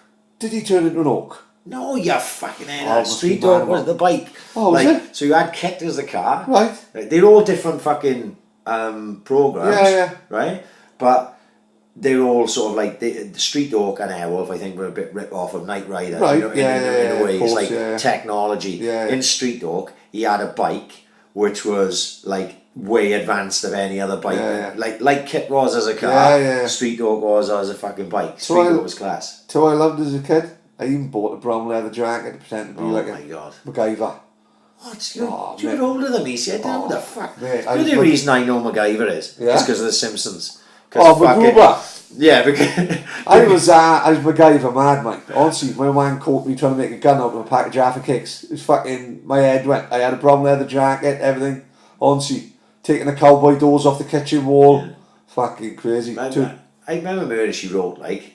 I know it's all. Murder, But She Jessica Wrote. Fletcher, someone should have been investigating Jessica Fletcher, because no matter where Jessica Fletcher went, there was someone getting fucking murdered. Yeah. Now I'm thinking Jessica Fletcher was so smart that she ended up pinning on someone else every fucking episode. Like the Yorkshire Ripper. Funny enough, I'm listening to a case file about the Yorkshire Ripper. Yorkshire Ripper would never got away with half of what he done now. He's just driving around car parks, raping prostitutes and killing them. All the forensics. And the best thing is, they all like put in, the guy had a fucking beard and drove a Land Rover. Like, they put in photo fits on Crime Watch every Thursday, and he's getting away with it. Now we'd be bubbled, he'd be on WhatsApp, raping birds in the car park of B&M. It's not really, you're not a serial killer for a while, have you? Somebody got to be. There was that guy in Ipswich, remember, he went and killed Ipswich Strangler. That fucker. But that's got to be 10 years ago. Yeah. Happy game serial killers, fuck's sake. Oh, fuck, we don't really want one in Swans, do we? No, good. You know what I mean? We'd be fucking walking out the Denny's, pushed in the River Tower, which some people do reckon there is a River Tower serial killer. There's a conspiracy theory there. That's right, isn't it? Yeah. On our doorstep. Yeah. And we never even looked into it. No. Should we go down there now? Fuck that. Actually, being serious a minute, the thing about Jack Evans come out this week. Obviously, Jack Evans, Swans under 23 player, diagnosed with cancer. I found out a while back, but it wasn't sort of. No, of course, it wasn't public knowledge. Yeah, it wasn't public knowledge, so no one was sort of saying anything. Obviously, me and you know Marcus, his dad, a long time ago. I used to play with Marcus. And great family, like really nice family. And like I can't His say older brother Christian, great boy. Right, didn't one of your boys play for the Saints? Yeah, Christian. Yeah, great boy. So Same age as Josh Brain, Lily, KL. Right, so I can't say I know Marcus's kids. Obviously, I know Marcus pretty well. Like, and I saw Jack play against Wolves in a Checker Raid Trophy. Yeah, last season. It was either last season or the season before. Last season maybe. We beat him. It was a good game as Zams. Ollie McBurney scored 2. Dan James was awesome. McBurney played well. And Jack come on in the second half. Right.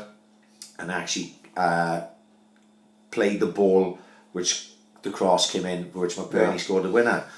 And looked very neat and tidy, confident on the ball, and he was really young then. I think he's only 20, like, so he was 19 then. And Marcus and all the Gatehouse boys were there. He was sitting in front of me, Stevie Jones and Binders and that. And I kept an eye then, because I knew it was Marcus' boy. I was having a lot of team sheets and that, and I was seeing he was playing for the under 23s, he's playing regularly.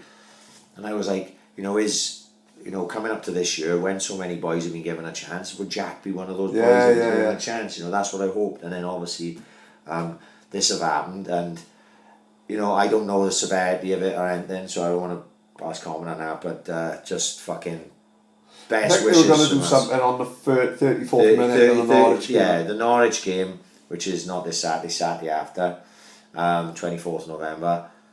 They're trying to get everyone to stand up and clap on the 34th minute. Yeah, I don't know whether 34 is his squad number, might well be. But I know that was going about. I retweeted that. I think Mitch Powell had got up, and there's a few people pushing for that.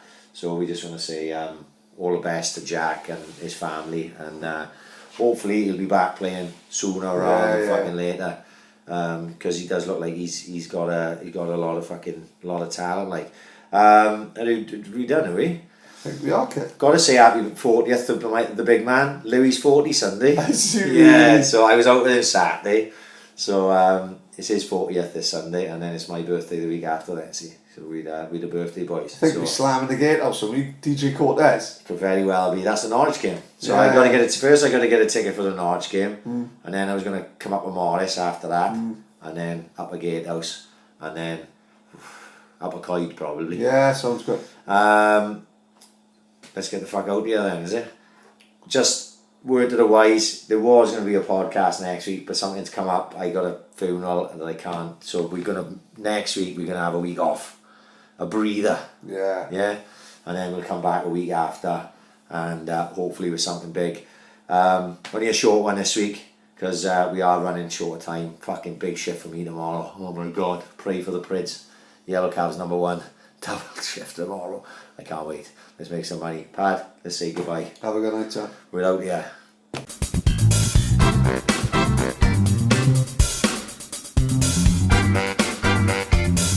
Ambition is critical.